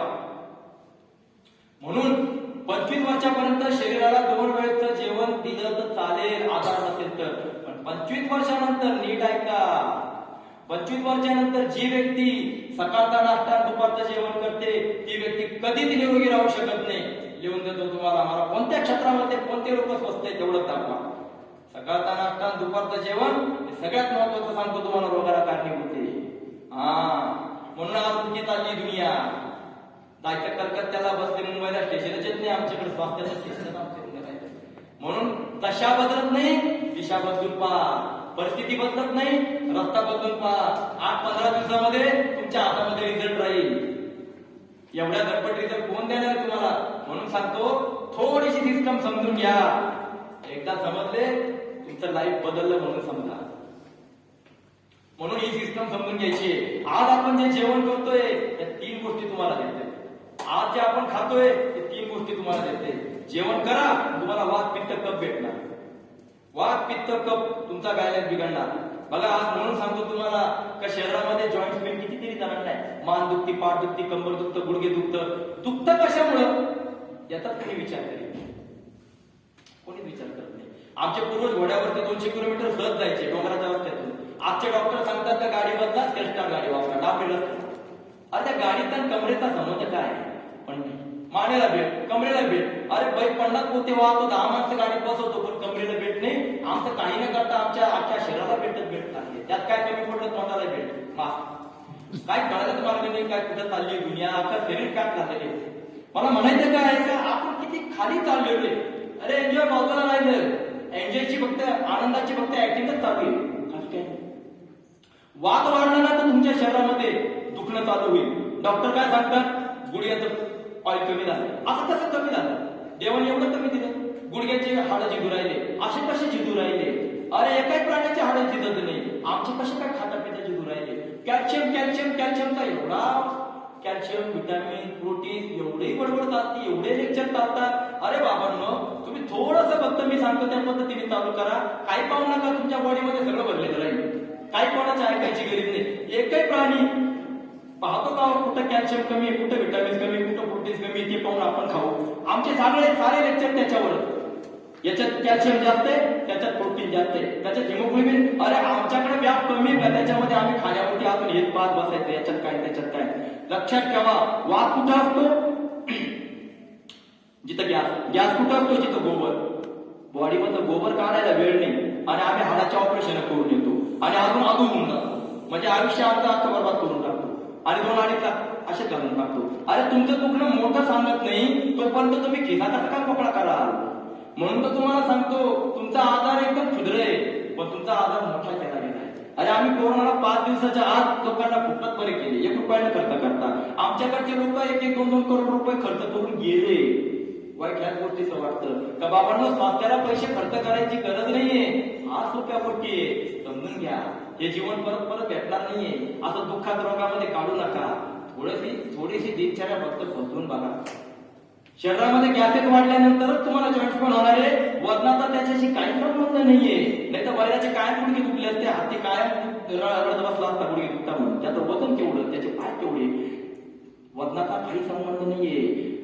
आमवात, पेशीवात, साधीवात या 3 वातात काय होतं? पेशीवातामध्ये स्नायुयुक्ती, आमवातामध्ये पोट दुखत, संधिवातामध्ये जॉईंट पेन होते, अख्खे हाडं वाकडे व्हायला लागतात, तरी आमचा आहार बदलत नाही, आम्ही फक्त डॉक्टर करतो. अरे 20-20 वर्ष ट्रीटमेंट घेतात आणि शेवटी हाडं वाकडे होऊन जातात. माहितीये संधिवात साधा आजार नाही, मला होता. 12 वर्ष सहन केलेला आहे मी, सगळे डॉक्टर करून पाहिले. 12-13 वर्ष नाकातून सारखं पाणी व्हायचं, 12 महिने सर्दी होती मला. मोठमोठे डॉक्टर करून पाहिले. देवाला म्हणायचे कुठल्या जन्माचं पाप आहे, हे मी पण असंच म्हणायचं. ना मला व्यसन आहे, ना मला नॉनव्हेज माहिती, ना मला कुठल्या प्रकारचं कुठल्या वाईट गोष्टी माहिती, सगळं चांगलं, तरी देवा एवढे आजार. आश्चर्य सांगतो, जेव्हा रस्ता चालू केला आम्ही जे समजवतोय, 10 दिवसात 15 दिवसात तो प्रॉब्लेम सॉल्व्ह झाला. आज 6 वर्ष झाले, एक काही गोळीने. या कोरोनामध्ये मला आजही माहित नाही कोरोना म्हणजे काय. मी तर सांगतो, कोरोना पेशंटच्या बरोबर जेवण करून त्यांना आम्ही खाऊ पण घातलं, आम्हाला नाही माहित कोरोना. या कोरोनाच्या काळामध्ये लोक घरी होते, युट्यूबवर लेक्चर देत होते. आम्ही 115 गावं गुजरातमध्ये वापीपासून कच्छपर्यंत लेक्चर देऊन आलेले. हेच मला सांगायचंय, घाबरू नका, तुमचा घाबरल्यामुळे झाला ते आजार. तर सगळ्यात महत्वाचं काय, शरीरात वाद वाढला तर जॉईंट पेन होणार आहे. तुम्ही बेल्ट बीट लावायच्या भानगडीत पडत बसा नका. कुठल्या डॉक्टरच्या सल्ल्याची तुम्हाला गरज नाही. गोबर खाली करा, गोबर खाली करा, भांड खाली करा, घाण बाहेर करा, याचाच रस्ता तुम्हाला समजून घ्यायचा आहे. म्हणून माझं सफाई करा. पित्त वाढलं का तुम्हाला सारखं वारंवार डोकं दुखत, ऍसिड, त्याच्यानंतर पायाला हाताला कुठेही सूज येईल, त्याच्यानंतर तुम्हाला सांगतो बीपी सारखे अल्सर सारखे रोग चालू होऊन जातील. अरे पित्त म्हणजे काय, जे पचलं नाही ते सडलंय, आतमध्ये ती घाण आहे, ती कुठून तरी बाहेर येऊ पाहतीये, काढा ना बाहेर. काढायची कोणालाच नाहीये. झटपट जायचं डॉक्टरकडे, गोळी घ्यायची, डोकेदुखी थांबवायची, 4 दिवसांनी पुन्हा दुसरी गोळी, 8 दिवसांनी पुन्हा, याच्यातून बाहेर यायला तयार नाही. बरं, कोणत्या डॉक्टरला आम्ही विचारत पण नाही, डॉक्टर साहेब डायबिटीसची गोळी 10 वर्ष झाली घेऊन राहिलोय, त्यावेळेस तुम्ही मला एवढीच दिली होती, आधी शिलूनवर कसं काय आणलं मला? थायरॉइडची गोळी 25 मिलीग्राम घेत होतो, आज 150वर कसं काय आली? विचारत कोणीच नाही, बस गोळ्या चालूच्या आमच्या. म्हणून मला सांगायचंय का फक्त सफाईला द्यायचं, सफाई करा. त्याच्यानंतर कफ वाढतो, आणि कफाचे परिणाम तर माहिती सगळ्यांना, लगेच कोरोना घोषित केला जातो. काय याच्या पहिले कफ होत नव्हता का बॉडीमध्ये? आज कोणालाही धरायचं कफ, कोरोना कोरोना कोरोना. अरे या कोरोनाने नाही मारले लोक, बऱ्याच गोष्टीने लोक मेलेले. वाईट वाटतं, याच्यावर काय बोलू आम्ही? याच्यावर पण तुम्ही सगळे समजणार येतं, म्हणजे तप्पीनं कळतं तुम्हाला. म्हणून मला सांगायचंय तर कुठलाही व्हायरस तकलीफ देत नाही. अहो तो देवाचा सेवक आहे, जिथं घाण येणार तिथंच तो येतो. हिला साफ करा, हिला साफ करा. आणि मग जेव्हा आम्ही सगळे प्रयत्न करतो आमचे आजार घालवायचे, मग तेव्हा आम्ही देवाला अजून सांगतो तुम्हाला, अन्न आपल्याला 3 गोष्टी देतात. पहिले थकवा देतो. जेवण केल्यानंतर मला सांगा किती जण काम करतात, गाडीमध्ये पेट्रोल टाकलं तर गाडी ऍव्हरेज देते, आणि आमची गाडी दुपारी आराम नाही मागत. पोटभर जेवण केल्यावर आम्ही काय म्हणतो, थोडंसं पोट द्या. सरकारी कार्यालयामध्ये बाबू मस्त काम करतात, जेवण झाल्यावर शिथिल होऊन जातात, आहे की नाही? कुठल्याही टीचरला विचारा, जेवायच्या आधीचे लेक्चर कसे राहतात, हेवी राहतात. जेवण झाल्यावर ताकद नाही राहत बोलायची, ऐकणाऱ्याची, पेंगायला लागतात. का बरं? कारण आतमध्ये गेल्यावर देव सांगतो इथला बसा रिकामा कर, हे सफाई करायची. पण हे आम्ही समजत नाही. आम्ही जगाचा ऐकतो, स्वतःचा ऐकत नाही. म्हणून सांगतो का स्वतःचा ऐका, काय कोणाच्या सल्ल्याची गरज नाहीये. हे कळलं तर तुम्हाला कोणाच्या सल्ल्याची गरज नाही. म्हणून आम्हाला पहिले काय येतं, जेवण केल्यानंतर थकवा येतो, आराम करावा वाटतो. तुम्ही म्हणाल असं कसं काय? मग मला सांगा, प्रचंड थकलेले असताना रात्री बघा तुम्ही, पोटभर जेवा आणि पुन्हा काम करून दाखवा. जेवणाची शक्ती मिळते ना, मग पोटभर जेवा आणि पुन्हा तेवढं काम करून दाखवा. अरे तुम्ही जेवायची पण ताकद राहत नाही, तुम्ही म्हणता नाही मला झोपू द्या, कारण मला खायची बी ताकद नाहीये. ताकद आली कुठून, ताकद येते कुठून, याचाच कोणाला विचार करायचा नाहीये. बस फक्त आहार, हा खा, तो खा, ते खा, ते खा, याच्यावर चर्चा चालू. जेवण आम्हाला पहिलं देतं थकवा, दुसरं देतं आजारपण. आम्ही सगळं चांगलं खातो, चांगलं राहतो, सगळं काही चांगलं आहे आमच्याकडे. पाणी आम्ही ॲक्वाचं पितो. अरे आम्ही लोक अशी लोक आहे का, आम्ही कुठल्याही विहिरीचं पाणी कुठेही पितो, कोणत्याही तळ्यातलं पितो. अरे देवाने फिल्टर बसवलेलं आहे, पण आम्हाला त्या फिल्टरवरती विश्वास नाही. आम्ही 2-2 लाखाची मशिनरी आवडायचो, पाणी चांगलं पाणी. हा सुद्धा भगवंताचा निराधार आहे. अरे फिल्टर आहे आतमध्ये, पण नाही. आम्ही अगतिक नाचारित्य झालोय, डरपोक एवढे झालोय, आम्ही नको ती काळजी घेतोय, त्याच्यामुळे वाटोळ करून घेतल्या. म्हणून सांगतो का आम्हाला आजार पण गिफ्ट मिळून राहिलेले. असं एकही घर नाहीये का ज्या घरामध्ये रोग नाहीये. हे आजच्या आहाराचा दुष्परिणाम आहे. आणि तिसरं म्हणजे वृद्धत्व. आज कमी वयामध्ये म्हातारपणी येऊ राहिले. अहो 50-60 नाही झाले तर लोक झाल्या गेल्याची भाषा बोलायला लागली, झाल्या गेल्याची भाषा बोलायला लागली. अरे मी सांगतो 100 वर्षापर्यंत आम्हाला काहीच झालं नाही पाहिजे, एवढी ताकद भगवंताने आपल्यामध्ये भरलेली आहे. असा नाही जायला आलो देवा, जायचं जायचं सगळ्यांना, तिकीट सगळ्यांनी काढलेले, पण आजारी पडून नाही जाणार, लोकांना वाट नाही पाहायला लावण्यात जाण्याची, हसत खेळत जाईल. असंच मस्त शरीर मला बनवायचंय, मला माझ्या बॉडीची क्लिनिंग करावी लागल. आणि ती कोण करणार? बाहेरचे करणार का? तुमचं घर तुम्ही साफ करणार ना, माझं घर कोण करणार? इथे सांगितलं आत्मव्यात्मनोर बंधू आत्मवीर पुरात्मना, तुमचा उद्धार तुम्हालाच करावं लागल, तुमचे रोग तुम्ही दूर करणार, बाहेरचा कोणीच नाही करणार. तसं असतं तर दाखवा मला त्यांची नावं, कोण तुम्हाला बरं पुरायचं. म्हणून तुम्हाला सांगतो, नाही तर अर्जुनाला कशात लढायला लागलं असतं? एका चक्रामध्ये भगवंताने सगळे संपवले नसते. अरे चक्र कशाला नसतं, अटॅक आणला असता तरी सगळे युद्ध भूमीवर पडून गेले असते. म्हणून सांगतो, स्वतःला करायचंय. इथं सुद्धा तुम्हीच तुम्हाला दूर बरे करणारा, मी फक्त रस्ता दाखवतोय. म्हणून तिसरी गोष्ट काय माहिती सांगितली मी? वृद्धत्व, म्हातारपण लवकर येते. आम्हाला अजून एक आपण सहज म्हणतो, नाही पूर्वी आम्ही फार एनर्जेटिक होतो, आज कुठे गेलो? अरे शक्ती वाढत असते, कमी नाही होत, लक्षात ठेवा. पण आपण ह्या सगळ्या ऍसिड, गॅस, या सगळ्या कचऱ्यामुळे आपल्या स्वतःची ताकद कमजोर करून घेतलेली आहे. सर्व्हिसिंग करा गाडीची आणि बघा एनर्जी किती वाढते आपल्या बॉडीमध्ये. जबरदस्त एनर्जी अनुभव करा. जे आपण आज खाऊ राहिलोय, आजचं अन्न सांगतोय, शिजवलेलं अन्न सांगतोय, 3 गोष्टी देतात आपल्याला गिफ्ट. 3 गोष्टी मिळतात अन्नामधून. पहिली गोष्ट म्हणजे स्थूल भाग, या स्थूल भागातून कचरा बनतो, मळ बनतो. एक मध्यम भाग, त्याच्यातून मांस बनतो, आणि एक सूक्ष्म भाग, त्याच्यातून मळ बनतो. आज आपण जे खातोय ना, त्याचा कचरा बनून राहिलाय. तुम्ही सगळे स्वतःला अनुभव करा, नंतर करा का आपलं शरीर स्वच्छ का स्वच्छ कसं ओळखणार? आपल्या तोंडाला वास, आपल्या घामाला वास, आपल्या युरिनला वास, आपल्या स्किनला वास, आपल्या टॉयलेटला वास, ही सगळी बदबू आहे. आणि जे आपण सहन करीत नाही, तो भगवंत कसा सहन करत असेल हो. आणि मग नंतर आपण म्हणतो, देवा बरं कर रे, सगळं करून झाले, नवस करीत तुला, कसा देव बरा करेल, कसा करेल?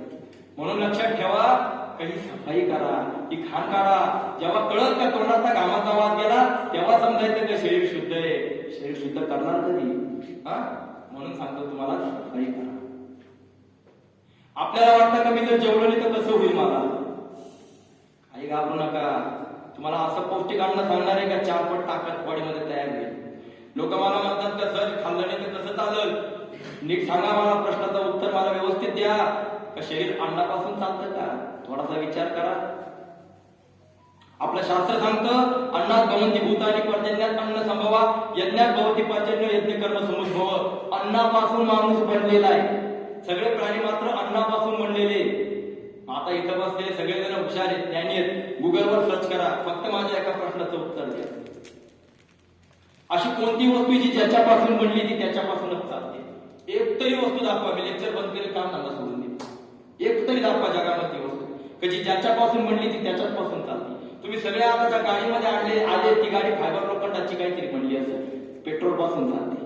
ज्याच्या खाली बसतोय इलेक्ट्रिकच्या ट्यूब खाली, ती इलेक्ट्रिकची ट्यूब काचेपासून बनली असेल, पण चालती कशावर आहे? विजेवर चालते. माईक बनला फायबरचा आहे, इलेक्ट्रिक पण चालतोय. अशी एक तरी वस्तू दाखवायची ज्याच्यापासून बनली ती त्याच्यापासून चालते. एक ही वस्तू नाहीये जी ज्याच्यापासून बनते ती त्याच्यापासून चालत नाही. तसं आपलं शरीर अन्नापासून बनलेले. अन्नापासून कसं काय चालत? मग कशापासून चालतं? नीट विचार करा. म्हणून तुम्हाला सांगतो, एवढं पण खाण्याला महत्व देऊ नका.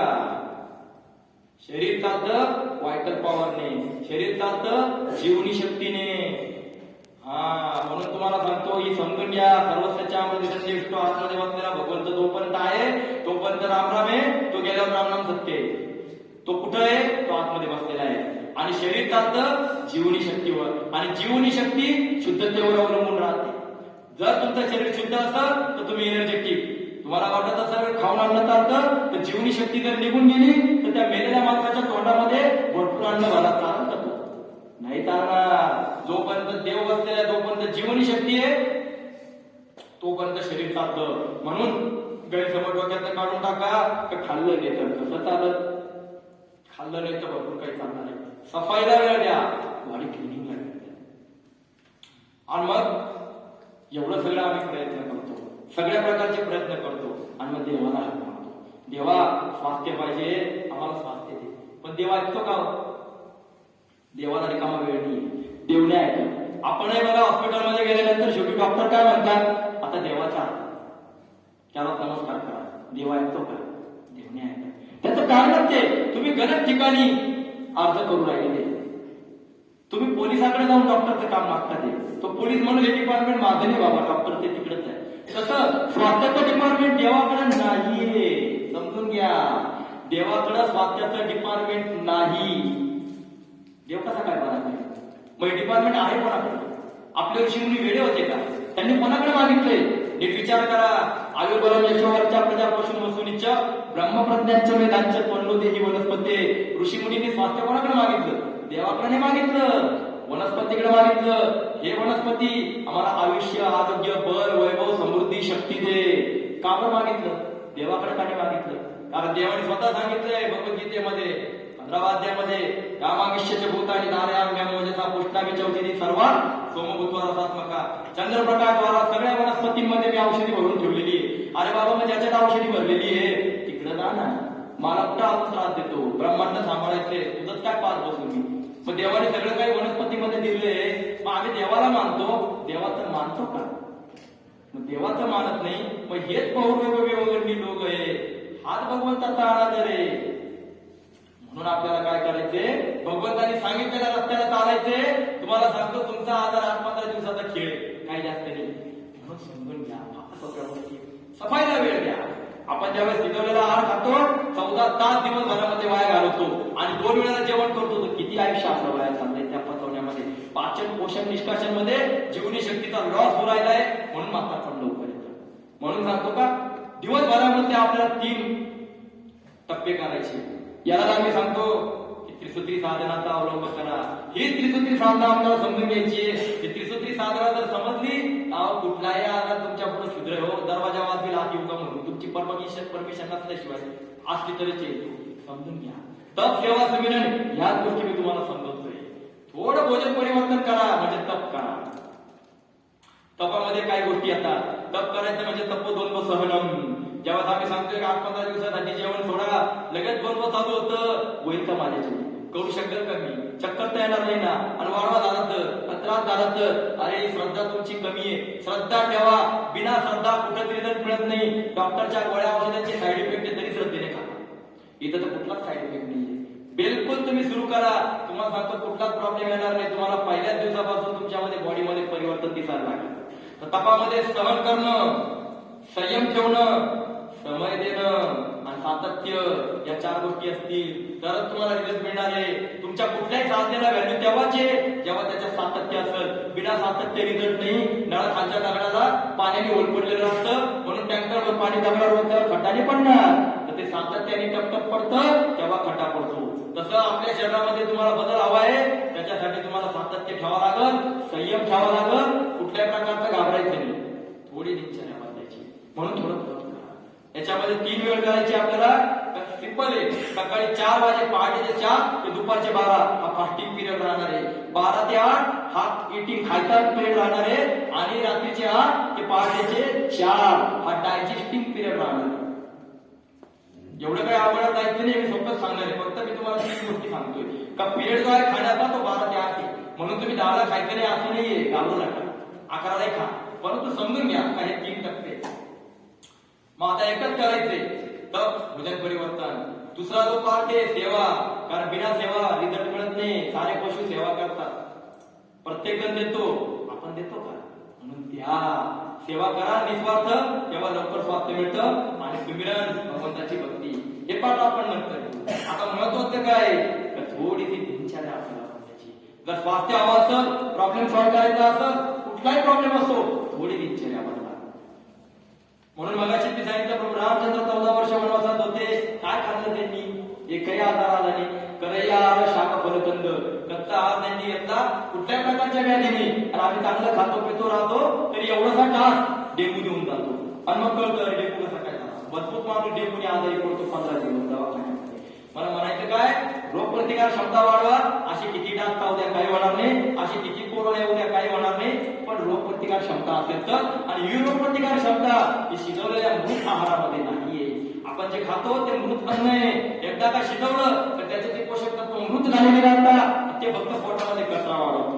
म्हणून लक्षात ठेवा, देवाने शिजवून दिलं सूर्यप्रकाशामध्ये, ती झाडाची बी तशीच ठेवा. 10 वर्षांनी जमिनीत टाकली तरी उगल, परंतु आपण अग्नीवर ठेवली तर 10 मिनिटांनी पण उगणार नाही, ती मेलेली राहील. आपण मृत अन्न खातो आणि मग आपण ताकदीची अपेक्षा करतो, येईल कुठून ताकद? म्हणून अमृत आहार करा. अरे 15 दिवसासाठी करून तर पहा. प्रभू रामचंद्राचं नाव येतो, एक 15 दिवस करून तर पहा. त्यांनी 14 वर्ष केलं, 14 दिवस बघून तर पहा, अनुभव घ्या. अरे स्वास्थ्य फार सोपं आहे, फार सोपं आहे, सगळ्यात सोपं आहे. सकाळी उठल्यापासूनची दिनचर्या थोडीशी बदलायची. नीट ऐका, नीट समजून घ्या. सकाळी उठल्यापासून किती वाजता उठता याच्याशी मला काही महत्व नाही. तुम्ही केव्हा उठा, मी सांगतो कोणतेही टायमिंग डोक्यामध्ये ठेवू नका. एवढा रिकामा वेळ आपल्याकडे नाही आणि आपल्याला भरपूर काम आहे. आपल्याला देवाचं लाडकं व्हायचंय. हा जन्म आपल्याला देवाचं लाडकं व्हायला मिळालेला आहे. आहाराच्या चर्चा करत बसण्यामध्ये नाही. आणि स्वस्थ राहून फायदा काय? पशुमीच स्वस्त आहे. स्वस्थ राहायचं असं तर देवाच्या कामासाठी स्वस्थ राहायचंय. म्हणून आपल्याला स्वास्थ्य हवंय.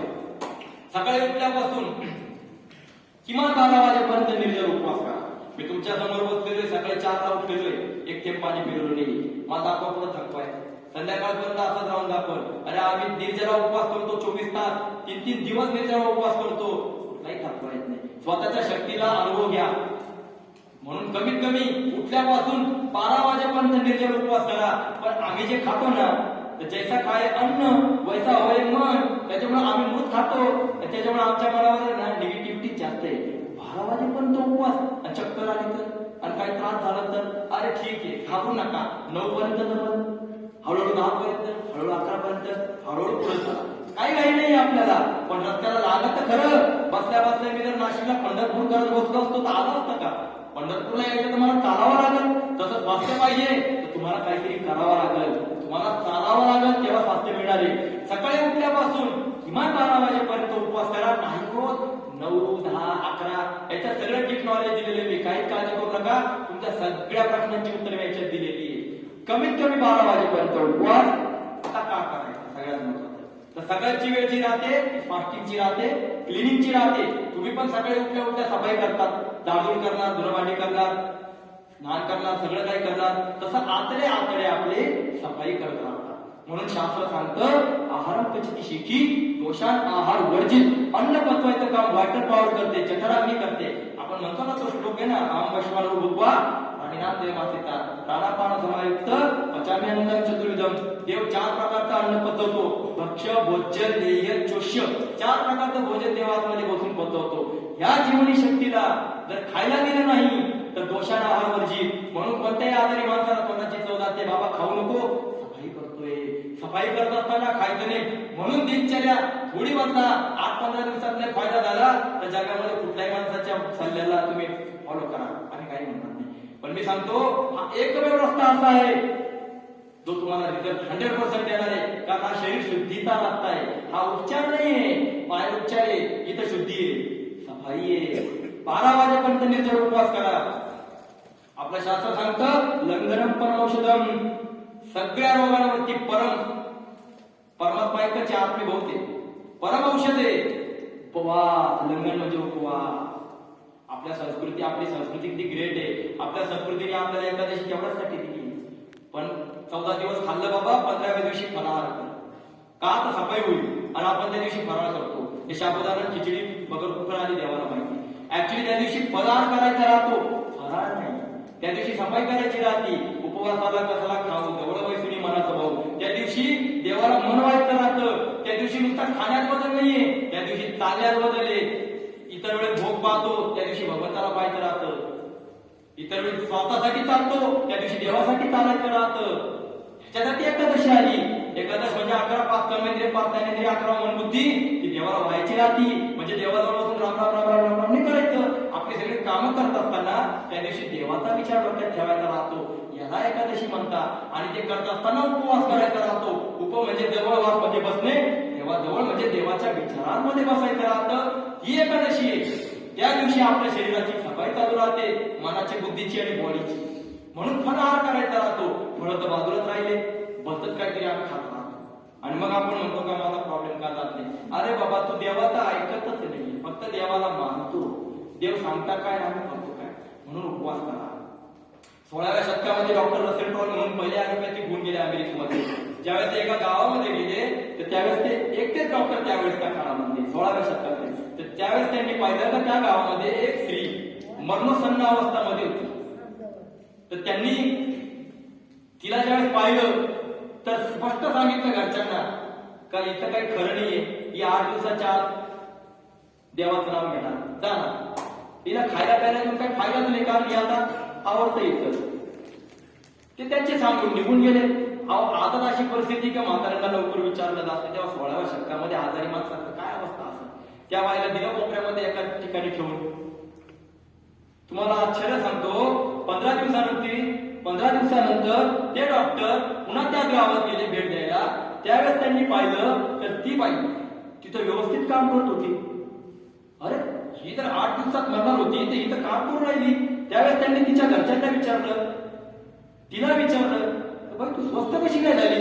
तिने सांगितलं डॉक्टर तुम्ही तर सांगितलं का मी मारणार आहे म्हणे, त्याच्यामुळे मला तिला कोपऱ्यात ठेवून मला खायलाही दिलं नाही प्यायलाही दिलं नाही. आता खायला प्यायला दिलं नाही म्हणून त्यामुळे काय झालं, नकळत उपवास झाला. आता नकळत उपवास झाल्यामुळे शरीराला देवाला सफाईला वेळ घातला. सफाईला वेळ घातल्यामुळे झालं काय, आतमध्ये प्रॉब्लेम ऑटोमॅटिक नष्ट झाले. यालाच म्हणतात दोषान आहारवर जीव. कॅन्सरमध्ये किमो दिले जातात, तर किमो दिल्या म्हणजे चांगल्या पेशीने त्याच्यात जाळल्या जातात, दोन्ही जातात चांगल्या वाईट. पण त्या माणसाची अवस्था काय होती. पण उपवासामध्ये फक्त वाईट पेशी कॅन्सरच्याच पेशी मारतात. अहो बाहेरचे लोक उपवासावर अभ्यास करून नोबेल मिळवतात आणि आमच्या ऋषी मुलींनी हजारो वर्षापासून उपवास दिला आणि आम्ही उपवास करायला घालवतो. चक्कर आली तर अरे चक्कर येणारच आहे, कारण तू काळच त्यांनी साचवलेली आहे, तुला येणारच आहे. त्याचं घाबरायचं काय, 2 दिवसानंतर चक्रा बंद होतील. मग आयुष्यभर त्रास सहन करायचा का 2-3 दिवस त्रास सहन करायचा. अरे 2-3 दिवसांनी काय बिघडणार आहे. अरे ट्रेन पण ट्रॅक बदलती तर खडखड खडखड करती. आम्ही आमच्या आयुष्याचा ट्रॅक बदलतोय तर थोडी खडखड नाही होणार, होऊ द्या ना, काय फरक पडतो. 2-3 दिवसानंतर तुमचं शरीर बघा किती एनर्जेटिक झालेलं राहील. म्हणून उपवासाला महत्व द्या. जेवढा उपवास शक्य होईल तेवढा करा. मग तुम्ही पहाटे 3ला उठा नाही तर 10ला उठा, पण 12पर्यंत निर्जल उपवास करा. तुम्हाला सांगतो फक्त 15 दिवस दिशा बदलून बघा, तुमचे फायदे झालेले राहतील. म्हणून कमीत कमी 12 वाजेपर्यंत निर्जल उपवास करा. बिलकुल पाणी सुद्धा नाही. तुम्ही म्हणा सकाळी उठून मी कोमट पाणी पितो, अमुक पितो, तमुक पितो, मी कोणालाही चुकीचं म्हणत नाही. मला एवढं सांगा हे करण्याने तुमचे रिझल्ट मिळाले का, तुमचा प्रॉब्लेम सॉल्व्ह झाला का, नाही झाला ना. मग आता परिस्थिती नाही बदलली तर रस्ता बदला, थोडस करून तर पहा, काही त्रास होत नाही. तुम्ही सहज करतात. चहा पहिले बंद करा. या 15 दिवसासाठी तुमचा आवडता चहा तुम्हाला बंद करावा लागेल. सगळ्यात महत्वाचं त्याचे ओरटायला टेनिन केफीन नावाचे मादक पदार्थ राहतात. घोड्याला चाबूक मारल्यावर घोडा कसा उधळतो तसा आपल्या त्या आतल्या संस्थेला तो चहा उधळवतो. आपल्याला वाटतं मला एनर्जेटिक वाटतं, अरे हे गलत आहे. या सगळ्या अंधश्रद्धा आहे. जशा धार्मिक क्षेत्रात अंधश्रद्धा आहे तसं मेडिकल या डॉक्टर क्षेत्रात सुद्धा इतक्या अंधश्रद्धा भरलेली आहे का पाणी पिण्याने पोट साफ होतं ही एक अंधश्रद्धा, पाण्याने किडनी स्टोन होतो ही अंधश्रद्धा, दूध पिल्याने कॅल्शियम मिळतं ही अजून भयानक अंधश्रद्धा.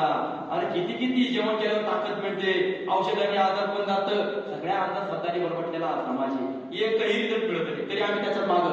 याला गीतेत म्हणतात दैवी यशा गुणमयी मम माया दुरत्तया मामेव प्रपद्यते माया वेतांतन देते. या मायेत आम्ही फसलेलो आहे. जो दिखे कुछ का कुछ, जो ना दिखे सोई सब कुछ. जे दिसत नाही त्याच्या मागे लागण्याच्या ऐवजी जे दिसतंय त्याच्यात मागे आम्ही बोलतो लागलो. अरे स्वास्थ्य मिळणारच आहे तुम्हाला या रस्त्याने. मी जे सांगतो या त्रिसूत्री साधनेनेच तुम्हाला रिझल्ट मिळणार आहे. 12 वाजेपर्यंत उपवास करा. 12 वाजेला पहिला ज्यूस घ्या हिरव्या पालेभाज्यांचा, कच्च्या पालेभाज्यांचा. तुम्ही एक विचार करा का मी मगाशी एक शब्द बोललो होतो की एकही पशु कोरोनाने मेला नाही. का बरं, कधी विचार करा. एकाही पशुला डेंगू होत नाही, स्वाईन फ्लू होत नाही, बर्ड फ्लू होत नाही. एकाही पशुला कुठले डायबिटीज बीपी हातपाय मारपट कमरेची दुखणी नाही. एखाद्या हार्ट फेल होत नाही. ज्याला माणूस खाऊ घालतो तेच मरतो. असं नाही सगळे खाणारा कोणीच मरत नाही. का बरं, त्याचं कारण ते देवाने दिलेला अँटीव्हायरस घेतात. आम्ही अँटीव्हायरस आम्ही फक्त व्हायरसला खातो. सगळे पशु बघा तुम्ही हिरवा पाला खातात, आम्ही हिरवं काय खातो. आम्ही सगळं मृत करून खातो, जाळून खातो. आमच्या शरीरामध्ये ताकद येणार कुठून. भगवंतानी गीतेमध्ये 9व्या अध्यायात 26वा श्लोक अहो हे अँटीव्हायरस त्या काळात देऊन ठेवलेला आहे. त्यांना माहिती होती या काळामध्ये माणसाला त्याची गरज आहे. पत्रं पुष्पम फलं तोयं योगे भक्ता प्रयश्यति तदा भक्तु परतम अष्टामी प्रयतात्मना. जो मला प्रेमाने पान फूल फळ पाणी अर्पण करतो ते मी स्वीकारतो. और जे खुश होतो तर देवाला खुश करायला वेळ पण नाही. आम्ही बेलाची पानं भरभरून देवाला वाहतो शंकराला, इथं भगवान शिव नाही येतात. आम्ही भगवंताला गणेशाला दुर्वा वाहतो, इथं देव नाही येतात. आम्ही अश्वत्थ सर्वक्षाला म्हणतो का पिंपळामध्ये भगवान विष्णूचं स्थान आहे का, इथं भगवान विष्णू नाही येतात. तुलसी मातेला आम्ही तुलसी माता म्हणतो का, बरं इथं भगवान विष्णूचं स्थान नाही का. अरे आता कधी सेवनच करत नाही आम्ही, कशी काय रोग जाते. म्हणून तुम्हाला सांगतो, तुमच्या किचन मधून आजार आलेले, तुमच्या किचन मध्येच रिझल्ट आहे. तुमच्या घराच्या बाहेर कोणी तुम्हाला बरा करणारा नाहीये, तुमच्या किचन मध्येच. फक्त एक 15 दिवसासाठी करून बघा, मोठमोठे प्रॉब्लेम सॉल्व्ह होतात, काही विशेष गोष्ट नाहीये. म्हणून पहिला ज्यूस घ्या हा अँटीव्हायरस, पत्रपुष्प पानांचा, हिरव्या पानांचा ज्यूस घ्या, पालकाचा ज्यूस घ्या. 12 मे पालक उपलब्ध राहते. पालक नाही भेटली तर अरे मग कुठल्याही पानांचा घ्या. ज्याला पशु तोंड लावतो ती सगळी औषधी. तुम्ही जी फळं खाता लगेच आपण प्रयोग नाही करायचे, सुरुवातीला जे खातो त्याचा ज्यूस बनवा. कारण लोकांना अवघडच जायची खास होते, सोपं नाही आवडत. आम्ही जेव्हा म्हणतो का पालकाचा घ्या, लोक म्हणतात कडुलिंबाच्या पानाचं पिऊ का. अरे पहिले पालकाचं तर घ्या, 8-10 दिवसानंतर तुम्हाला बरं वाटायला लागलं मग आगोळी प्रयोग करा. काय आवड घ्यायचं घ्या, सुरुवातीला सोपं तर करा, नाहीतर त्याने उलट्या झाल्या का माणूस कोणत्याच रस्त्याला लागत नाही, नको म्हणतो सगळं सोडून झालं.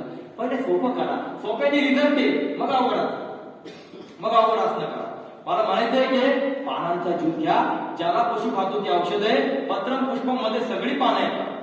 म्हणून तुम्ही जी फळ खाता त्या कुठल्याही फळांच्या पानांचा पण रस चालत, पण कुठल्याही पानामध्ये फळ मिक्स करू नका. टोमॅटो, काकडी, व्हेजिटेबल मिक्स करू नका, कारण या प्रत्येकामध्ये तत्व वेगळी. पानांमध्ये वायू तत्व आहे, फळांमध्ये अग्नि तत्व आहे, व्हेजिटेबल मध्ये जल तत्व आहे. ही एकमेकांना मारतात, याचा प्रभाव कमी करतात. आपल्याला बारीक नाही व्हायचं, नुसतं आपल्याला एनर्जेटिक व्हायचंय. म्हणून प्रॉपर करा, तत्वशास्त्राप्रमाणे शास्त्र सांगतात तसं करा. स्वतःचं डोकं बाजूला ठेवा. प्रत्येक गोष्ट बुद्धीनी चालत नसते, श्रद्धा महत्वाची राहते. म्हणून गणपतीचा एक दात अर्धा एक पूर्ण आहे. पूर्ण दात सांगतो बाबा श्रद्धा पूर्ण ठेव, अर्धा दात सांगतो बाबा बुद्धी कमी असली तरी चालत. प्रत्येक ठिकाणी बुद्धी नका वापरू. म्हणून इथं सुद्धा सांगतो तुम्हाला श्रद्धा ठेवा. कळलं नाही कळलं तरी चालत, पण श्रद्धेने करा. रिझल्ट तुम्हाला 3-4 दिवसामध्ये हातात येते. तर पालकाचा ज्यूस प्या. कसा बनवायचा ते या रेसिपी बुक मध्ये दिलेले आहे. पल्लवी मॅडमचं ती रेसिपी बुक आहे, याच्यात सगळ्या कच्च्या आहाराच्या रेसिपी दिलेल्या, ज्या आता आपण थोड्या वेळाने जेवणारच आहोत. तर पालकाचा ज्यूस कसा बनवायचा, 250-300 ग्रॅम पालकाची पानं घ्या, त्याच्यामध्ये सेंदव मीठ टाका, गुळ, लिंबू, पुदिना, आलं, कोथिंबीर हे सगळं मिक्सर मध्ये टाका आणि याचा ज्यूस काढून घ्या. ही अशी नारळाची जाळी. बस जो तुम्ही मिक्सर मध्ये ज्यूस बनवणार पानांचा, त्याच्यात थोडा चाट मसाला टाका. आपण पल्लवी मॅडमने बनवलेला आहे, हा बाहेर दुकानात विकत नाही मिळणार. याच्यामध्ये जे काही आहे ते थोडंसं तुम्ही टाकायचं आणि या जाळीमध्ये चारी बाजूने अशी पकडायची आणि याला असं पिळायचं. याला पिळलं का ज्यूस येणार, स्वतः गायला टाका नाही तर झाडाला टाका, नाही फेकून द्या. प्युअर पाणीपुरी सारखा ज्यूस. अरे तुमची मुलं 4 ग्लास जास्त पिते. हा 1 ग्लास ज्यूस म्हणजे दिवसभरामधला अँटीव्हायरस आहे. अहो तुम्हाला कॅल्शियम, व्हिटॅमिन, प्रोटीन, हिमोग्लोबिन काही पाहायची गरज नाही. रक्त शुद्धी तुमची जबरदस्त होणार आहे, फुफ्फुसाची ताकद वाढणार आहे. कशाला कोणत्या भानगडीत पडतात, कशात प्रोटीन मिळतं, कशात हिमोग्लोबिन मिळतं, सगळं सोडून द्या. पालकाचा ज्यूस घ्या. तो किती प्यायचा, जेवढी तुमची इच्छा आहे तेवढा. 1 ग्लास प्या नाही तर 4 ग्लास प्या, पण पालक ज्यूस. या पालकामध्ये कोथिंबीर टाका, हळद, धनिया, पुदिना जे काही टाकायचं टाका, झाडाची पानं टाका, तुळशीची टाका, गाळून घ्या.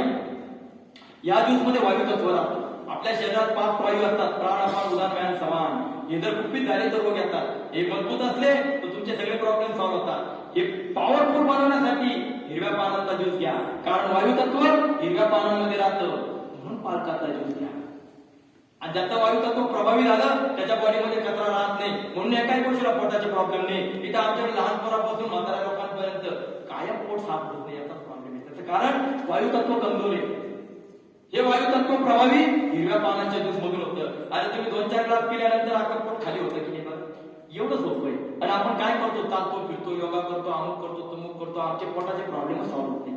आणि मग छातीत पाठीत चमकायला लागतात, कारण घाण वाढली म्हणजे गॅसेस वाढतात आणि त्याच्याने चमका येतात छातीत पाठीत. मग डॉक्टर सांगतात हे कारण ते कारण, अमुक तमुक, मग चाल लावतात कामाला आपल्याला. म्हणून सांगतो सोपं आहे सगळं, शरत नाही घालता. तर हा पालक ज्यूस आहे, हा ज्यावेळेस तुम्ही बनवता त्याच्यामध्ये क्लोरोफिल राहतं. Swine flu, bird flu, dengue आणि व्हायरल इन्फेक्शन आणि कोरोना सारखे व्हायरस तुमच्या आजूबाजूला फिरत राहते. म्हणून एका गोष्टीला कुठल्याही आजाराची भीती का नाही, हिरवा पाना. या हिरव्या पानांचा ज्यूस द्या. आता तुम्हाला आपल्या ड्युटीवर जायचं असेल, सिंपल आहे, बॉटल मध्ये भरून घ्या, 3-4 तास सहज टिकतो, काही प्रॉब्लेम येत नाही, घेऊन जा. पण पालक शिजवू नका, उकळू नका, सगळं कच्च घ्या. या 15 दिवसाच्या दिनचर्येमध्ये तुम्हाला बिलकुल गॅस बंद करायचा आहे. कारण आतला जे खराबी पेटवायचा असेल तर बाहेरचा गॅस बंद करा. एक 15 दिवसासाठी अग्नीवरचं अन्न बिलकुल हात लावू नका. मग बघा शरीरामध्ये एनर्जी वाढते का कमी होते? जबरदस्त एनर्जी वाढते. तुमच्या समोर पल्लवी मॅडम बसले आहे, 21 दिवस झाले बिलकुल पाण्यात शिजवलेल्या अन्नाचा कण नाही. कुठेतरी एनर्जी कमी दिसते का? एवढ्या लोकांचा संपर्क करून आलेला आहे. मला म्हणायचं काय, कच्च्या आहाराची ताकद समजा. कुठलाही पशु थकलेला दिसत नाही, पण आम्ही मात्र खाता पिता सारे थकलेलो. त्याचं कारण असते का शिजवलेलं अन्न आपल्याला कचरा वाढवतं. कचरा वाढला का ऍव्हरेज गाडीचा कमी चालणार. म्हणून छोट्या गोष्टी समजून घ्या. हा हिरव्या पानाचा ज्यूस, पालकाचा ज्यूस बॉटल मध्ये घेऊन जा, काही प्रॉब्लेम नाही, 3 तास टिकतो. अरे 1 ग्लास ज्यूस म्हणजे एका जेवणाची ताकद आहे. तुम्ही जेव्हा 4 पोळ्या खाता 14 तास पचायला लागतात. 14 तासामध्ये एवढासा ज्यूस बनतो, बाकीची तर गाडत बनते, बाकीचा कचराच बनतो. शरीराला कचरा वेगळा करायला, ज्यूस वेगळा करायला 14 तास वाया जातात. डायरेक्ट ज्यूस प्या, शरीराची पाचन पोषण निष्काशनची ताकद वाढते. 2 तासात ज्यूस पचतो आणि उरलेले 12 तास दोषार आहार वर्जित आणि तुमचं शरीर सफायला लागतं. तुम्हाला प्रॉब्लेम येणार कुठून? म्हणून मी लोकांना नेहमी सांगतो, खायला घाबरू नका, पचवायला वेळ द्या. आपण पचवायला वेळ देतो, प्रॉब्लेम इथे. त्याच्यामुळे आपल्याला आधी पुढे जर झाली गळ्यापर्यंत. हा पालकाचा ज्यूस बनवा. आता समजा एका दिवशी 2 दिवस नाही भेटला किंवा लाईट गेली, मग प्रश्न पडेल का, मग सर पालक ज्यूस नाही तर काय करू? अरे लिंबू पाणी घ्या, साखर वापरू नका. या 15 दिवसात तर तुम्हाला साखर, 3 सफेद जग सांगतो. साखर पहिले बंद करा, त्याच्याऐवजी गुळ घ्या. कधी मध्ये खायला माझी काही मनाई नाही. बंद करायचा अर्थ सगळ्यात माझा ऐका असा नाही, काय पर्सेंटेज, परंतु साखर बंद करा, त्याच्याऐवजी गुळ घ्या. सेंधव पीठ वापरायचं, आयोडीनवालं मीठ घेऊ नका. 3 ग्रॅमपेक्षा जास्त गेलेलं मीठ हे तुम्हाला रोगाला कारणीभूत आहे. इंग्रजांच्या आधी सेंधव पीठ खायचं ना आपण, म्हणून सगळ्यात महत्वाचं काय, सेंधव मीठ खा. आणि तिसरी गोष्ट म्हणजे दूध पहिले बंद करा. ज्या घरात दूध आहे, गाई म्हशीचं, भले गिर गायचं का असो, त्या घरात दुःख, दर्द आणि दवा, या 3 गोष्टी असणारच आहे. म्हणून पहिले दूध बंद करा. नाही रिझल्ट मिळाला तर 2 लिटर रोज प्या. माझं काय जात? मी फक्त तुम्हाला सांगू राहिलोय तर तुमचे प्रॉब्लेम कशामुळे, एक 15 दिवसासाठी दूध बंद करून पहा. हार्मोन बॅलन्सचे प्रॉब्लेम, पीसीओडीचे प्रॉब्लेम, ब्रेस्ट कॅन्सरचे प्रॉब्लेम कधीच येणार नाही. आज लेडीजला किती प्रॉब्लेम आहे हार्मोन बॅलन्सचे. माझ्याकडे येणारे 90% लेडीज पेशंटला हार्मोन बॅलन्सचे, पीसीओडीचे प्रॉब्लेम आहे. थोडे दिवस बंद करून पहा, नाही रिझल्ट मिळाला तर पाहिजे ते करा. मला फक्त तुम्ही बांध दिले का ते तुम्हाला बांधताय, पण मी फक्त तुम्हाला स्वास्थ्याचा रस्ता दाखवतोय, रिझल्ट मिळेल तुम्हाला. हा पालकाचा ज्यूस नाही भेटला तर त्यावेळेस तुम्हाला जे मिळेल ते घ्या. परंतु जितका तुम्ही हिरव्या पानांचा ज्यूस प्याल तेवढा अँटीव्हायरस बॉडीमध्ये जाईल, तुम्हाला कधीच कुठला आजार येणार नाही. पहा किती दिवस घ्यायचा, हा प्रश्न असा आहे का घराला झालो किती दिवस मारायचा याच्यासाठी. अरे आपल्याला आयुष्यभर निरोगी राहायचंय, आयुष्यभर घ्यायचंय. त्याच पोळ्या खाऊन तुम्ही एवढे वर्ष काढले, कंटाळा नाही आला. पालकाचा ज्यूसला का बरं कंटाळा येतो? अहो तुम्हाला सगळं स्त्रोत याच्यामध्ये भरभरून मिळणार आहे. फक्त एवढंच आहे का तुम्ही व्हरायटी तुमच्या मनाने खा. कधी पालक घ्या, कधी आंबट चुका घ्या, कधी तांदूळ घ्या, कधी करडे घ्या, काय घ्यायचं घ्या, पण पालक जास्त करून रोज ठेवा. कधीच तुम्हाला किडनी स्टोनचा त्रास येणार नाही. माझ्याकडे आताच 15 दिवसापूर्वी मी ग्रुपला मेसेज टाकलाय. त्या लेडीजचं वजन 15 दिवसामध्ये 8 किलो कमी झालं, किडनी स्टोन पडून गेला पालकाच्या दिवशी. आणि डॉक्टर आम्हाला सांगतात टमाटे खाऊ नका, पालक खाऊ नका, हे खाऊ नका, ह्याच्यावर आमची लिस्ट आहे. मग खायचं काय? खाण्यातून सगळं काढून टाकलेलं आहे, खायचं काय? म्हणून मी सांगतो डोक्यात नाही, सगळा कचरा काढून टाका, खायला घाबरू नका, वाचवायला भेटा. मग 12 वाजेचा हा जो उपवास आहे, हा हिरव्या पानाच्या ज्यूसनी सोडा. म्हणजे 9ला सोडा, 10ला सोडा. हळूहळू जितका मोठा उपवास कराल तेवढा फायदा जास्त होणार, हे मात्र डोक्यात ठेवा. पण आघोडी प्रयोग करू नका, अति उपवास पण करू नका. जेवढा सहन होईल तेवढाच करा. कारण गीतेत जेव्हा नेत्रकर्षाच्या शरीरस्थम भूतग्रामाचे तसा मागच्या शरीरस्थम तालविद्या सुनिश्चया, अति केलं तर त्याला असं म्हटलं जातं. म्हणून जेवढा सहन होईल तेवढाच उपवास करा. पालकाचा ज्यूस घ्या. हा ज्यूस घेतल्यानंतर दिवसभरात तुम्हाला भूक लागेल की 2-3 वाजेला, कारण लगेच भूक नाही लागेल. एकदा काय एका 2 ला घेतले का परत 2-4 तास भूक नाही लागेल. पण दुपारी जेव्हा तुम्हाला भूक लागेल त्या सीजनल, रिजनल, ओरिजिनल जी फळं आहेत ती सगळी खा. कुठलीही फळं खायला मनाई नाही. मग मला डायबिटीस येते, मी द्राक्ष खाऊ का, आंबे खाऊ का? अरे 8 दिवस द्राक्षाचा रस प्या, डायबिटीस नॉर्मल होतो. परंतु डॉक्टर लोक घाबरून नका, गोड खाल्ले की डायबिटीस होतो. अरे डायबिटीस त्याने नाही होत, अर्धी पोळी नाश्ता केला तरी तुमची डायबिटीसचं लेवल शुगरची वाढलेली राहते. बघा तुम्ही नाश्त्याच्या आधीची शुगर आणि नाश्त्यानंतरची शुगर कोणाला खाऊ घातलं तुम्ही? रोगाच्या पेशींना खाऊ घातलं. म्हणून लक्षात ठेवा, सफाई करा, तुम्हाला खायला घाबरायचं काही कारण नाही. दिवसभरामध्ये सीझनल फळं पाहिजे ती खा. ज्या सीझन मध्ये जी फळं येतात, जो भाजीपाला येतो तो देवाने पाठवलेला औषधी राहते. म्हणून डोक्यातनं काढा काय खाऊ. ज्या मातीमध्ये जे जास्त पिकतं ते औषध राहतं त्या व्यक्तीसाठीच. म्हणून स्थानिक मातीमधलं भरभरून खा, घाबरू नका. देवाने सगळं आपल्यासाठीच दिलेले. हे सगळे गैरसमाजातून आपण गोंधळ करून ठेवलेला आहे सगळा विचाराने. तर बिलकुल फळं पाहिजे ती खा. त्याच्यानंतर जर भूक लागली तर दिवसभरात संध्याकाळच्या वेळेला व्हेजिटेबल ज्यूस घ्या. गाजर, बीट, टोमॅटो, काकडी, भोपळे, कारले, काय नको नको ते बाजारात खाणार आयटम. कोणतेही व्हेजिटेबलचा ज्यूस बनवा, बिलकुल मनाई नाही. सोपं आहे. आता बीट जर घेतलं तुम्ही तर बस 4 तुकडे करून मिक्सर मध्ये टाकून त्याच्यामध्ये काय टाकायचं, चाट मसाला, सिंधू मीठ, फूल टाकला, या जाळीने गाळून घेतला, झाला बीटचा ज्यूस तयार. असे कोणतेही ज्यूस बनवा. बाकीच्या रेसिपी तर दिलेल्याच आहे. फक्त व्हेजिटेबल्स मध्ये डोक्यात ठेवायचं का पानं टाकायची नाही. फळांमध्ये वेगळं काही कंदमुळं किंवा पानं टाकायची नाही. हे तिन्हीच्या तिन्ही सेपरेट करा. जास्त फायदा झालेला नाही तुम्हाला, एवढं मात्र लक्षात ठेवा. हाच आहार प्रभू रामचंद्रांनी घेतला, तोच तुम्हाला समजवतोय. शाक, फळ, कंद, हीच कंदमुळं संध्याकाळच्या वेळेला बरोबर का. आता हिरवे वाटाणे आले. जर तुम्हाला एवढं खाऊनही भूक लागत असेल तर मनाई नाहीये. या रेसिपी मध्ये जेवढ्या रेसिपी दिल्या आहेत त्या कुठल्याही खा. आपल्याला नुसतं घासपूस नाही खायचं. लोकांना वाटतं का एकत्र करता घासपूस खाता. अरे 10 रुपयाच्या पोळीचा विचार करता सफरचंद घ्यायला गेलं तर 125 रुपये किलो आहे, पेर 250 रुपये किलो आहे, नारळ पाणी 50 रुपयाला आहे. स्वस्त नाही आपलं खाणं, उलट आपण पौष्टिक खातोय. लोक दवाखान्यात पैसे वाटताय. म्हणून हे सगळं चांगलं खा. तर संध्याकाळी व्हेजिटेबल ज्यूस आणि रात्रीच्या वेळेस पुन्हा पालक ज्यूस घ्या. जसा बारला घेतला तसा रात्री पुन्हा पालक ज्यूस घ्या. या 15 दिवसामध्ये बिलकुल शिजवलेल्या पदार्थाला हात लावू नका. तुम्हाला आश्चर्य सांगतो, 3ऱ्या दिवसापासून तुमच्यामध्ये जो बदल झालेला आहे, तुमची एनर्जी 4 पट वाढलेली राहील, पॉझिटिव्ह एनर्जी वाढलेली राहील. तुम्ही जे काम करता ते 4 गुणा जास्त करायला लागणार. अनुभव तर घ्याल का नाही? अनुभव तर घ्याल. म्हणून ही अनुभवाची सिस्टम आहे, केवळ ज्ञानाची सिस्टम नाहीये. ही श्रद्धेची सिस्टम आहे. एक 15 दिवसासाठी. जर तुम्हाला असं वाटत असेल का एवढं माझ्याच्याने नाही होणार, मी मागाशीच सांगितलं का आपल्यात निगेटिव्हिटी खूप आहे. ठीक आहे बाबांनो, मी तुम्हाला पॅसेंजर ट्रेन देतो. रात्रीचं जेवा, दिवसाचं खर्च का. एवढं जरी केलं तरी स्टेशन येईल, पण गाडीत तर बसा. एक्सप्रेस म्हणजे 2 टाइमचा रस्ता. स्टेशन लवकर येईल, रिझर्व लवकर भेटल. वजन तुमचं 15 दिवसात 10 किलो तर असं उतरून जाईल. माझ्याकडे 13 किलो कमी झाले. पण तुमची जर एवढी एक्सप्रेस मध्ये बसायची तयारी नाहीये तर हरकत नाही.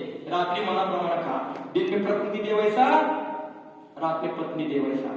माझ्यामध्ये कोणतं तेल, कोणतं तूप, कोणती भाजी, कोणता गहू, कोणता तांदूळ येतच नाही. चर्चा याच्यावर चालले. म्हणून तुम्हाला सांगतो, रात्री पत्नी देईल ते आणि दिवसा प्रकृती देईल ते. प्रकृती देईल ते खा, वाटर पॉवर वाढेल. आणि संध्याकाळचं खा तर मस्त पॉवर स्टेबल राहतील. काय घाबरायचं कारण. याला मी पॅसेंजर म्हणतो. परंतु सफाई लवकर करायची. एक 15 दिवसासाठी खाली करा ना बॉडी. काम चालू नसता बंद. काम झाल्यावर गाड्या पिढीशी पळवा ना, मनाई कोणी केलेली आहे. पण काम होत काम चालू असता बंदच ठेवा. तुम्ही फरची पुसत असताना किती लाडका माणूस आत बाहेर करीत असेल तर तुम्ही संतापाल. सफाई करताना डिस्टर्ब करत नाही. तसं 15 दिवस जेव्हा सफाई करायची तेव्हा हे बंद करा. एक 15 दिवसासाठी खाली करा. आता हे करत असताना सगळ्यात महत्वाचा विषय ऍनिमा करा. कारण बिना ऍनिमा कुठलाच डॉक्टर तुम्हाला रिझल्ट देणार नाहीये. नुसता आहार बदलून चालणार नाही, तर तुम्हाला ऍनिमा पण करावा लागेल. ऍनिमाची सगळी डीप मध्ये माहिती या माझ्या पुस्तकामध्ये मी दिलेली. ऍनिमा कसा करायचा ते समजून घ्या. हा सगळ्यात सोपा पार्ट आहे. सगळ्यात सोपा. अहो 4-5 वर्षाची मुलं स्वतःच्या हाताने करतात. तुम्हाला सर्दी, खोकला, ताप कोणताही आजार येऊ, पहिले ऍनिमा करा. दवाखान्यात जायची गरजच पडणार नाही. आश्चर्याची गोष्ट आहे, परंतु हे कोणी समजवतच नाही. हा कसा करायचा ते स्वतःच्या हाताने करायची गोष्ट आहे. त्याला दुसऱ्याची गरज नाही. हा जो पॉट आहे 1.5 लिटरचा पॉट, याच्यामध्ये घरामध्ये 10 का मेंबर असो सगळ्यांना चालेल. टूथपेस्ट सगळ्यांना चालते. तसे ही नळी, हा पॉट सगळ्यांना चालेल. पण टूथब्रश नाही चालत ना, तसं ही पुढची नळी स्वतःची ठेवायची, दुसऱ्याला द्यायची नाही. तर हे जे आहे ही छोटी नळी. आपलं जे मोठं आतड आहे ते 4.5 फुटाचं राहतं. पोटाच्या खाली राहतं. ते सगळे रोग पोटाने नसतात. ही एक अंधश्रद्धा आहे का पोट साफ नाही रोग येतात. अरे पोट साफ आहे म्हणून तर 4 टाइम खातात, जातो कुठं? पोटाच्या खाली मलाशय आहे, त्याच्यात 71 पॉईंट आहे, 4.5 फुटाचा अंतर आहे. तर ते 4.5 फुटाचा अंतर जोपर्यंत साफ होत नाही, याच्यात मी दिलेलं आहे. आता याच्यात छोटा फोटो आहे, मोठा फोटो विसरलो. हे जे मोठा आतड आहे, हे जे मोठा आतड आहे ते जोपर्यंत साफ होत नाही तोपर्यंत तुम्ही कितीही तुमचा आहार एक्सरसाइज करा, चाला फिरा, योगा स्विमिंग करा, रिझल्ट नाही मिळणार. मिळाला तर नशीब समजेल. म्हणून मला सांगायचं, हे मोठा आतड साफ होत नाही तोपर्यंत कुठला प्रॉब्लेम सॉल्व्ह होत नाही. ब्रिटनमध्ये एक प्रयोग केला गेला होता. त्यांनी जेव्हा पहिल्या दवाखान्यामध्ये 90% पेशंटला चेक केलं तर प्रत्येकाचे आजार होते, वेगवेगळे होते, परंतु कारण एकच होतं. या मलाशयात मोठ्या आतड्यात साचलेली घाण इतकी कडक झालेली होती तर चाकूने कट करून काढावी लागली. हीच रोगाला कारणीभूत होते. 4 महिने फॅट पिसू नका, तुमच्या डोळ्याला दिसणार पण नाही, अशी धूळ जमा होऊन किती कडक लेअर आलेला राहतो. तेव्हा या दारात नवीन या शरीरात 9 द्वार आहे, किती घाणात जात असेल. त्याची मलाशयात साचलेली घाण बिना ऍनिमा निघत नाही, कारण आपण खातो नैसर्गिक नाही, त्याच्यामुळे नैसर्गिक नाही म्हणून हे पण नैसर्गिक नाही. हे 15 दिवसासाठी रोज 2 वेळा करायचं. कसा करायचा हे नीट समजून घ्या. लहान मुलापासून मोठ्यापर्यंत कोणीही करा, किती वेळा करा, काही नुकसान होणार नाही, याची साईड इफेक्ट नाही. ही नळी जी आहे याला एकच जागा आहे, इथं लावायची, बस ही लावली. आणि ज्याला ऍनिमा करायचा त्याने आपली नळी बस या कॉकला लावायची. पुन्हा सांगतो, या डब्यामध्ये ही नळी इथं लावली आणि ज्याला ऍनिमा करायचा त्याने कॉकला आपली नळी लावायची. आता याच्यात फक्त नळाचं स्वच्छ पाणी वाढेल, बाकी दुसरं काही टाकू नका. सल्ले देणारे खूप भेटतील, युट्यूब वरती खूप गुरु बसलेले. मी सांगतो, सोप्यात जा, अवघडात जाऊ नका. जे सहज होतं ते करा, उलट पालट काही करू नका. याच्यात नळाचं स्वच्छ पाणी भरा, संडासमध्ये 3-4 फूट वरती अडकून द्या, 3-4 फूट वर अडकून द्या. टॉयलेटला बसले तसंच बसा. जर पोट नॉर्मल साफ होत असेल तर पोट साफ झाल्यावर लगेच करा, आणि पोट साफ होत नसेल तरी लगेच करा. म्हणजे पोट साफ हो न हो त्याचा काही संबंध नाहीये, तरी ऍनिमा करायचा. याच्यात नळाचं स्वच्छ पाणी. आता खूपच थंडी असेल तर कोमट करा, काही हरकत नाही तर नॉर्मल वॉटर घ्या, कारण नॉर्मल वॉटरने जास्त फायदा होतो. संडासमध्ये 3-4 फूट वर अडकवलं, इंडियन टॉयलेट असो नाही तर कमोड टॉयलेट असो, कोणतेही टॉयलेट असो, जसं टॉयलेटला बसता तसंच बसा. कॉक चालू करा, म्हणजे एअर निघून गेली, पाणी चालू झालं. याला कट करू नका, लोक कट करता, याला 2 होल दिलेले.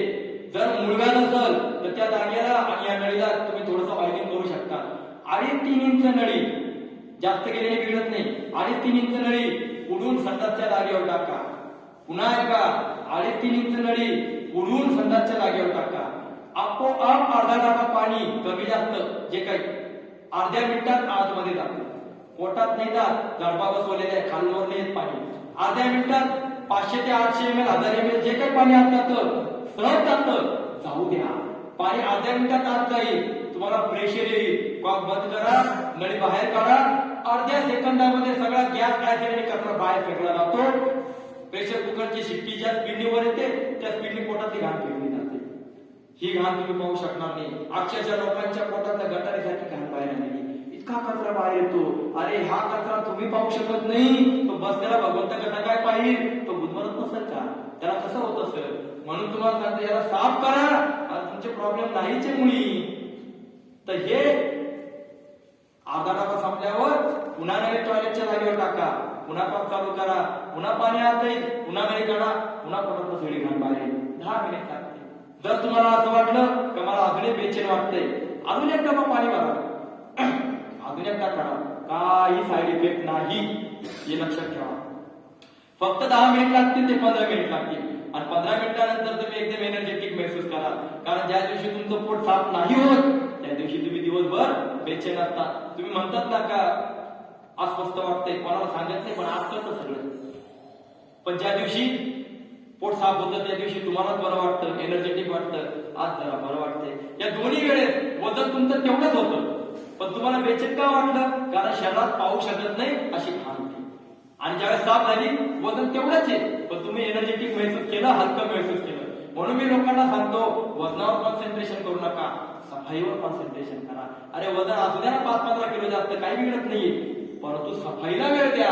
सफाईला वेळ दिला बघा एनर्जी किती निर्माण होते. तर हा ऍनिमा सकाळी एकदा करायचा आणि रात्री पालक ज्यूस घेण्याच्या अर्धा एक तास आधी करायचा. आणि जर तुम्हाला वाटत असेल कधी रात्री मी जेवल तर रात्री जेवायच्या अर्धा एक तास आधी करा, पण आधी करा. रोज दिवसभरात 2दा एनिमा करा. 15 दिवस रोज 2 वेळेला एनिमा करायचा. तिसऱ्या दिवसापासून तुम्हाला हलकं वाटायला लागल, एनर्जेटिक वाटायला लागल. आणि तुमचे प्रॉब्लेम डायबिटीज असो, बीपी असो, तुम्ही जर गोळ्या घेत असाल तर सकाळची जर थायरॉइडची गोळी असेल तर तिची उठल्या उठल्या घेता ती 10-11 वाजेला घ्या. डायबिटीजची गोळी नाश्त्याच्या वेळेस घेता तर कच्च्याचा आहार करायचा, नाश्ता शिजवलेला नाही करायचा. आणि सगळ्यात महत्वाचं काय, पहिले 5 दिवस गोळ्या घ्या, त्याच्यानंतर गोळी आधी करा आणि 10 दिवसानंतर गोळी बंद करा, 15 दिवसानंतर रिपोर्ट काढा. अरे आमच्याकडे 20 बँगलोरची एक लेडीज आहे, 22 वर्ष थायरॉइडची गोळी रेग्युलर घेत होते. जेव्हा माझा व्हिडिओ पाहिला, मला संपर्क केला, मी त्यांना हे समजावलं. आश्चर्य सांगतो, 11व्या दिवशी रिपोर्ट काढला, थायरॉइड नॉर्मल. आज 4 वर्ष झाले, एकही गोळी नाहीये. याच्यामध्ये त्यांचा अनुभव आहे. एक लिव्हर सोरायसिसचा पेशंट, डॉक्टरने 18 लाख रुपये खर्च सांगितला होता आणि 2 औषधे दिले होते, ताई म्हणून का नाही म्हणून गॅरंटी नाही. ती व्यक्ती 5 वर्षापूर्वी माझ्याकडे आली होती, त्यांना मी रसा समजावला. आज ती व्यक्ती 1 रुपया खर्च नाही, 5 वर्ष झाले माझ्याकडे मोठमोठे पेशंट घेऊन येत आहेत. कुठलाही प्रॉब्लेम गेला कुठं? म्हणून मी सांगतो, प्रॉब्लेम गेला कुठं? प्रॉब्लेम नाहीचे. अंधाराला हटवू नका, फक्त दिवा लावा. म्हणून तुम्हाला सांगतो, हा दिवा आहे. त्यांचा पण अनुभव याच्यामध्ये आहे. सगळ्यांचे नंबर आहे माझ्याकडे, 1000 लोकांचे नंबर. मला म्हणायचं काय, रिझल्ट तुमच्या हातात आहे. फक्त तुम्हाला काय फॉलो करायचंय. हिंमत आहे मर्दा, तो मदत आहे तुझा. म्हणून सांगतो, थोडी हिंमत ठेवा. एवढ्या चक्कर, एवढ्या थकवा, आराम करा, झोप करा, तिसऱ्या दिवसापासून रिझल्ट मिळा. म्हणून एनिमा सकाळी उठल्यावरती एकदा आणि रात्री जेवायच्या किंवा ज्यूसच्या अर्धा तास आधी कमीत कमी 12 वाजेपर्यंत निर्जल उपवास. 12 रुपयाला ग्रीन ज्यूस, हिरव्या पानांचा ज्यूस, दिवसभर फ्रूट, संध्याकाळी व्हेजिटेबल आणि रात्री पुन्हा पाला ज्यूस. 15 दिवसासाठी 3-4 करा. आता हे जेव्हा आपण करतोय त्यावेळेस लोकांचं हा एक प्रश्न आहे का, मग 15 दिवसानंतर काय करायचं? सिंपल आहे. मी मगाशी सांगितलं का, वयाच्या 25 वर्षानंतर जी व्यक्ती सकाळचा नाश्ता आणि दुपारचं जेवण करते ती कुठल्याही क्षेत्रातली असो ती निरोगी राहत नाही. ह्या वाक्यातून तुम्हाला काय समजायचं? समजा का माझं वय तर 25 नाहीये ना, मग सकाळचा नाश्ता कधीच करू नका, कारण ती सकाळीला दिलेली वेळ. रात्री तुम्ही किती वाजता जेवता याला काही महत्व नाहीये. तुम्ही भले 10 जरी जेवत असाल तर सकाळच्या 12 पर्यंत 14 तास होता, कारण पचायला 14 तास लागतात. पचवायला वेळ द्या. मी तुम्हाला म्हटलं का गहू खराब आहे का तांदूळ खराब आहे? मी तुम्हाला सांगितलं आवडत नाही, फक्त नॉनव्हेज सोडून, दूध सोडून, कारण ही पशुजन्य आहार आहे. अंडी सोडून या कोरोनात तेच खाऊ घातलं. चांगल्या मानकरी लोकांनी, बाबा बुवांनी तेच खाल्लं. अरे बाबांना, ते आपलं अन्न नाहीये. तुमची गाडी पेट्रोलची बनलेली आहे आणि तुम्ही डिझेल टाकून राहिले, परिणाम तुम्हाला भोगावा लागणार आहे. हे शरीर वनस्पती आहारासाठी बनवलेलं आहे. आपण मूळतः शाकाहारी आहोत, मांसाहारी नाहीये. प्राण्यांची नखं मांसाहारी टोकदार राहतात, शाकाहारी प्राण्यांची चपटी राहतात. आमची कशी आहे? आम्ही मांसाहारी का? चपटी ना. मांसाहारी प्राण्याचे पिलाची डोळे जन्मता बंद असतात, शाकाहारी प्राण्याच्या पिलाची जन्मता उघडी राहतात. आमच्या बाळाचा जन्मता डोळे कसे असतात? उघडलेले राहतात. अरे आम्ही शाकाहारी आहोत. अरे मांसाहारी प्राणी जिभेने पाणी पितो, शाकाहारी प्राणी ओठाने पितो. आम्ही कसं पाणी पितो? ओठाने पितो. अरे आपलं शरीर मूलतः शाकाहारासाठी बनवलेलं आहे. आणि तुम्ही म्हणा मला काही होत नाही. अरे इथे बाहेरचा कायदा तोडला, मास्क नाही लावला तरी पोलीस 500 रुपये दाबीवर येतो. तो म्हणतो तुझं ज्ञान तुझ्याजवळ ठेव, पहिले पावती पहा. बाहेर कायदा तोडला तर शिक्षा आहे, मग इथे नेचरचा कायदा तोडल्यावर भगवंत शिक्षा नाही देणार? अरे तिथं मग देवाला आपण म्हणतो देवा कोणता गुन्हा केला होता? अरे हे ते करे पाप पावई करूचे भयो शोक वियोग, ही तर आमची पाप आहे जी आम्हाला कळत नाही. म्हणून निसर्गाचा कायदा पाहा. 15 दिवसानंतर दिवसाचा आहार कच्चा सोडू नका. ठीक आहे, याच्यामध्ये मी तुम्हाला फ्लेक्झिबल करतो. कधी लग्न कार्य असते, कधी फिरायचं असेल, कधी कुठे बाहेर गेले, एका 2 दिवस खाणं आम्ही कुठं मनाई करतोय, पण स्वतःच्या बंधनात स्वतः राहा. आज स्वैरात 4 आणि जीवन चाललंय. मी तुम्हाला स्वातंत्र्य भोगायला देतोय, स्वातंत्र्यात राहा. याचं बंधन ठेवा का दिवसाचा आहार कच्चा, रात्रीचा शिजवलेला. ज्यावेळेस तुम्हाला वाटतं सर्दी झाली, खोकला आला, ताप आला, काहीतरी रोग आला, त्या दिवशी जेवण बंद करून टाका. एक 15 दिवसासाठी पुन्हा सफाई करा. अरे खायचा प्यायचा आनंद तर आपण या सिस्टम मधली लोक भरपूर घेतात. आम्ही सगळं खातो संध्याकाळ दिवसा. आणि ज्यावेळेस वाटतं का आजारी येऊन राहिला, आम्ही खाणं बंद करून टाकतो. 15 दिवस आम्ही पूर्ण बॉडी खाली करून टाकतो, कुठलाही प्रॉब्लेम राहत नाही. म्हणून 15 दिवसानंतर एनिमा जो आहे आठवड्यात नाही का 2 वेळेला करा. म्हणजे आपण हे साचणार काय? आठवड्यातून 15 दिवसातनं आठवड्यातून 1-2दा करा.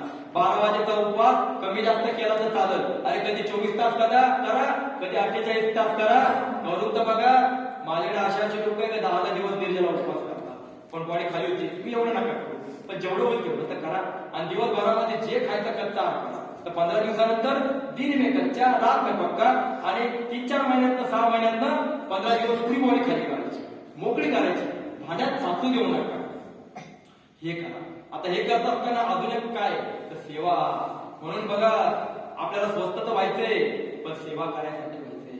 सगळ्या संतांची पदकमल आहे, आपण त्यांच्या चरणाचा अमृत पितो, पण आमच्या चरणाचा कोणी पाय पडित नाही. का बरं? कारण आमचे पाय स्वार्थासाठी चालतात. ज्याचे पाय देवासाठी चालतात, निस्वार्थ चालतात ना, त्याच्याच चरणाची पूजा केली जाते.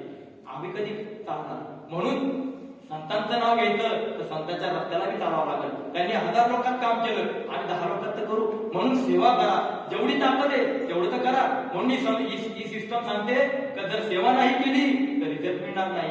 गीतेत सांगितलंय, इष्टात भुगान देव देवान दासनते भाविता तरी तत्ता प्रदाय घुमतेच ते नेवसा. ते म्हणजे चोर. जर तुम्ही सेवा करणार असाल तर देवाने चोर म्हटलेलं आहे.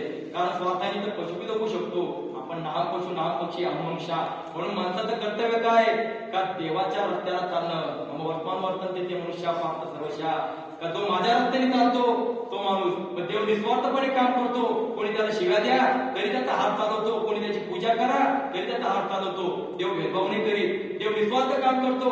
तर माझ्या जीवनामध्ये एखादं तरी सातत्याने असं काम आहे का जे मी निस्वार्थ करतोय?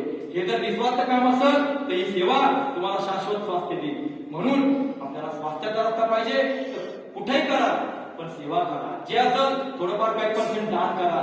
जिथं तुमचं मन म्हणत तिथं दान करा, कारण दानामध्ये फार मोठी शक्ती आहे.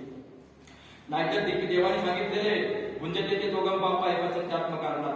तर तुम्ही पाप खाताय जर स्वार्थाने करत असाल तर.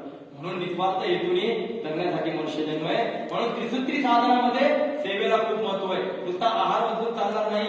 आहार बदलणं म्हणजे 20% काम आहे, पण पुढचं 80% सेवा सुमिरनला महत्व आहे. आणि सुमिरन म्हणजे ध्यान करा. बघा, तुम्ही सगळे संत महात्मे महापुरुष ध्यान करतात. ध्यान करता म्हणजे कोणाचं करतात? भगवंताचं ध्यान करतात, त्या शक्तीचं ध्यान करतात. म्हणून ध्यानाला महत्व आहे सुमिरन मध्ये. कारण केवळ अन्नाने काय होणार आहे? अन्न बदलल्याने शरीर सफाई होईल, पण मनाला जे खाद्य लागतं, जेवण लागतं, ते ध्यानाचं. बुद्धीला लागतं ते वाङ्मयाचं. म्हणून भगवद्गीता किंवा धार्मिक ग्रंथ हे बुद्धीचं खाद्य आहे. द्यायला वेळ पडत नाही. तर व्हॉट्सअप पण फेसबुक मधूनच वेळ बाहेर भेटत नाही आम्हाला. म्हणून आमची बुद्धी उपाशी आहे. म्हणून थोडे प्रॉब्लेम आले तर आम्ही घाबरून किती जातो, मन किती घाबरतं. म्हणून शरीराला अन्न जसं चालेल तसं मनाला ध्यान, बुद्धीला वाङ्मय आणि आत्म्याला भक्ती. म्हणून सांगतो का ह्या 4 गोष्टी जो देईल तो शरीराला पूर्ण अन्न देतोय, हे लक्षात ठेवा.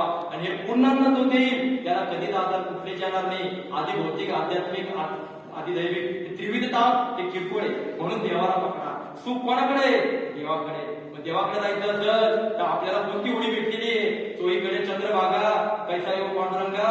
आता याचं उत्तर भेटलेलं आहे. देवा, तुझ्या चंद्रभागा पार करून यायसाठी मला त्रिसूत्री साधनाची उडी भेटली. या उडीत जो बसल तो देवापर्यंत सहज जाईल, कारण हा प्रभू प्राप्तीचा मार्ग आहे. म्हणून आपल्याला काय करायचंय? एक 15 दिवसासाठी प्रसार करायचा आहे, रस्ता बदलून पाहायचा आहे. आणि हे करत असताना फक्त एक उदाहरण अजून मला एक द्यायचंय. सगळ्यात महत्वाचं का सारी दुनिया सांगती सकाळी उठल्यावर पोटभर खा, दुपारी खा, रात्री खाऊ नका, आहे की नाही? आणि तुम्ही तर उलटच सांगू राहिले. असं कसं काय? तर एक गोष्ट समजून घ्या का या ब्रह्मांडामध्ये कुठंच तुम्हाला गडबड दिसणार नाही. हे संपूर्ण ब्रह्मांड पंचतत्वाने बनलेलं आहे. तसं आपलं शरीर पण पंचतत्वाने बनलेलं आहे. बाहेर ब्रह्मांडामध्ये कुठंच गडबड नाहीये, पण आमच्या शरीरामध्ये सगळीकडे गडबड आहे. का काय असं? कारण आपण पंचतत्वाने आपल्या शरीराला भोजन देत नाही. जर त्या पद्धतीने दिलं तर तुम्हाला कधीच कुठला आजार येणार नाही. आता समजून घ्या का रात्री का जेवायचं, दिवसा का बरं नाही? तर सगळ्यात महत्वाचं या ब्रह्मांडामध्ये सगळ्यात हलकं आणि सगळ्यात मोठं तत्व कोणतं आहे जे सगळ्या ठिकाणी व्याप्त आहे? ते म्हणजे आकाश तत्व आहे. आकाश तत्व सगळ्या ठिकाणी आहे. म्हणजे ज्यावेळेला आपण सकाळी उपवास करतोय तर 12 वाजेपर्यंत आपण आपल्या बॉडीला काय दिलं? आकाश तत्व दिलं. उपवास म्हणजे काहीच नाही, आकाश म्हणजे काहीच नाही. म्हणजे आपण आपल्या पहिल्या गाडीचा पहिला गेअर टाकला, आपल्या शरीराला 12 पर्यंत आपण आकाश तत्व दिलं. मग दुसरा गेअर काय? आकाशापेक्षा जर वायू तत्व असतं. वायू तत्व मिळतं हिरव्या पानांमधून. तुम्हाला मी काय सांगितलं? 12 वाजेला पालक ज्यूस प्या, हिरव्या पानांचा ज्यूस प्या. तुम्ही तुमच्या गाडीचा दुसरा गेअर टाकला, आता गाडी चालायला लागली. त्याच्यानंतर त्याच्यापेक्षा जर काय राहतं? अग्नितत्व राहतं. आता तुम्हाला भूक लागत दुपारी 2-3 वाजता, अग्नितत्व मिळतं फळांमधून. तुम्हाला मी सांगितलं की नाही दुपारी फळं खा. हे अग्नितत्व. अग्निपेक्षा जड असतं जलतत्व. जलतत्व मिळतं व्हेजिटेबल्स मधून, फळ आणि कंदमुळांमधून. म्हणून मी तुम्हाला सांगितलं संध्याकाळी व्हेजिटेबल ज्यूस घ्या आणि रात्री मी तुम्हाला सांगितलं तुमच्या मनाप्रमाणे दिन में कच्चा रात में पकाया. रात्री तुमच्या मनाप्रमाणे पण शिजवलेलं अन्न खा, काही हरकत नाही. ते पृथ्वी तत्व. हे पृथ्वी तत्व मिळतं धान्यामधून. म्हणून तुम्हाला सांगितलं का जड अन्न खाणार असाल तर रात्री खा, दिवसा नाही. कारण दिवसा काम करायचे, मग शरीर अन्न पचवल तर मेंदू सांभाळत. तुम्ही एका वेळी 2 कामं करू शकत नाही. तुमची चिडचिड होईल, तुम्ही म्हणाल एक काहीतरी सांगा, 2 कामं नाही. तसं आपलं शरीर ज्यावेळेस तुम्ही काम करत असतात त्यावेळेस मेंदू सांभाळतो, त्यावेळेस मेंदू सांभाळतं. म्हणून उपाशी पोटी कामं चांगली होतात. मुलांना सगळे उठून अभ्यास जास्त चांगला होतो. रात्री जेवण करून अभ्यास करायला लावा बरं, पेंतात की नाही मुलं. कारण आपलं शरीर सांगतं बाबा खाल्लंय ना, आता हा मधला बंद कर, मला सफाई करायचंय. एका वेळी 2 कामं नाही. एक तर डोकं सांभाळत नाही तर पोट सांभाळत. मग रात्री पोटभर जेवा आणि झोपून घ्या. अरे पोटभर जेवा, झोपून घ्या, तुमचं सगळे अन्न पचलेलं राहतं. तुम्हाला हलकं वाटतं की नाही, एनर्जेटिक वाटतं की नाही. म्हणून तुम्हाला सांगतो खाऊन झोपा. शास्त्र सांगतं भुक्त्वा राजदासेत यावद अन्न ममोगता न धावन्न प्लवनेती मृत्यू धावती धावत. खाना खाने के बाद राजा की तरह सोचा. खाऊन झाल्यानंतर राजासारखं झोपा. तुम्ही जर चालाल, फिराल, धावाल, स्विमिंग कराल तर मृत्यू धावती धावत. मृत्यू तुमच्या मागे धावती. सांगा मला, सगळेजण चांगलं खाता पिता राहतात तरी 100पर्यंत किती जण गॅरंटीने सांगतात मी सगळं म्हणून. आणि जगतात तर वाट पाहावी लागते घरच्यांना कधी जाईल म्हणून. अशी वाईट विधारक परिस्थिती, बोलू नये अशी परिस्थिती. म्हणून मला सांगायचं काय, निरोगी राहायचं असेल, व्यवस्थित जायचं असेल देवाला भेटायला, सगळ्यात सोपी गोष्ट आहे एक 15 दिवसासाठी वाडी खाली करा. आणि त्यानंतर जेवढं पाळता येईल तेवढं दिवसा कच्चं रात्री शिजवलेलं खा. आणि याला बिलकुल घाबरू नका. अरे हे तर फार सोपं आहे, हे केल्यानंतर तुम्ही तुमच्या नातेवाईकांना सांगा तर ते पण विश्वास ठेवणार नाही. कारण याला लवकर कोणी ऍक्सेप्ट करीत नाही. हे फार सोपं आहे. आणि सोप्याच गोष्टी लोकांना आवडत नाही, अवघड गोष्टी जास्त आवडतात. हे सगळ्यात सोपं आहे. तुम्हाला पहिल्याच दिवशी तुमचा आजार कमी झालेला आहे, विश्वास ठेवा. म्हणून सांगतो तुम्हाला सोप्या गोष्टी आहे, पैसे लागणार नाही. एक 15 दिवसासाठी दिनचर्या बदला आणि 15 दिवसानंतर दिन में कच्चा रात में पकाया करा. हे जर करा तर तुम्हाला भविष्यामध्ये कुठल्याही डॉक्टरची पायरी चढायची गरज पडणार नाही. बाकी 90% तर मी तुम्हाला सांगतो का त्रास होणार नाही. बाकीचं तर देवाच्या हातात राहतं, तिथं आपलं काही त्रास नाही. कारण काही गोष्टी पूर्वजन्माची भोगी भोगायच्या राहतात, तिथं आपण काही बोलू शकत नाही. कारण मोठमोठ्या संतांना रोज चुकले नाहीये. तर मला म्हणायचंय की देवाला साथ द्या, निसर्गाला साथ द्या. एक 15 दिवसासाठी दिनचर्या बदलून बघा आणि जे काही अडचणी येतील त्याच्यासाठी मी बसलेलो आहे. मला कधी फोन करा. नाशिकमध्ये माझं क्लिनिक आहे, सेंटर आहे, जिथून मी पूर्ण दुनियाभरची कामं चालू राहतात. ऑनलाईन पण माझे सेमिनार असतात आणि असं जर बोलवलं तर असे पण आम्ही सेमिनार घेतो. तर मला म्हणायचं एकच आहे की तुम्हाला कुठली कधी केव्हाही अडचण आली तर मला केव्हाही फोन करा, मी बसलेलो आहे. माझा फोन नंबर तसा याच्यावरती आहे, माझ्या पुस्तकांमध्ये आहे. याचा तो सेटच भेटेल तुम्हाला. 9689453456 हा माझा नंबर आहे. तुम्हाला कधी केव्हाही माझी आठवण आली का सर मला त्रास होतोय, घाबरू नका, मी दरवेळेस तुमच्या प्रत्येक प्रश्नाला उत्तर देईन. तर मला म्हणायचं एवढंच आहे की जेवढं मला सांगता आलं सांगायचा प्रयत्न केला मी तेवढा प्रामाणिकपणे केलेला आहे. बाकीचं सगळं या 3 पुस्तकांमध्ये तुम्हाला भेटून जाईल. तर आता आपण या विषयाला इथं थांबू, कारण अजून आपलं जेवण पण तयार झालेलं आहे. कच्च्या आहाराचा आपल्याला आस्वाद पण घ्यायचा आहे. आणि दुसरी गोष्ट, काहींचे प्रश्न असतील किंवा काहींना आपले अनुभव कथन करायचे असतील तर त्याला पण आपल्याला वेळ देऊ. तर मी इथं सांगतो आणि भगवंताला प्रार्थना करतो की भगवंता आम्हा सगळ्यांना आयुष्य, आरोग्य, बल, वैभव सगळं दे. कारण आम्ही तुझ्या रस्त्याने चालणार आहोत, वनस्पतीचा सहारा घेणार आहोत. सर्वेत्र सुखिना सन्तु सर्वे सन्तु निरामया सर्वे भद्राणि पश्यन्तु मा कश्चित् दुःखं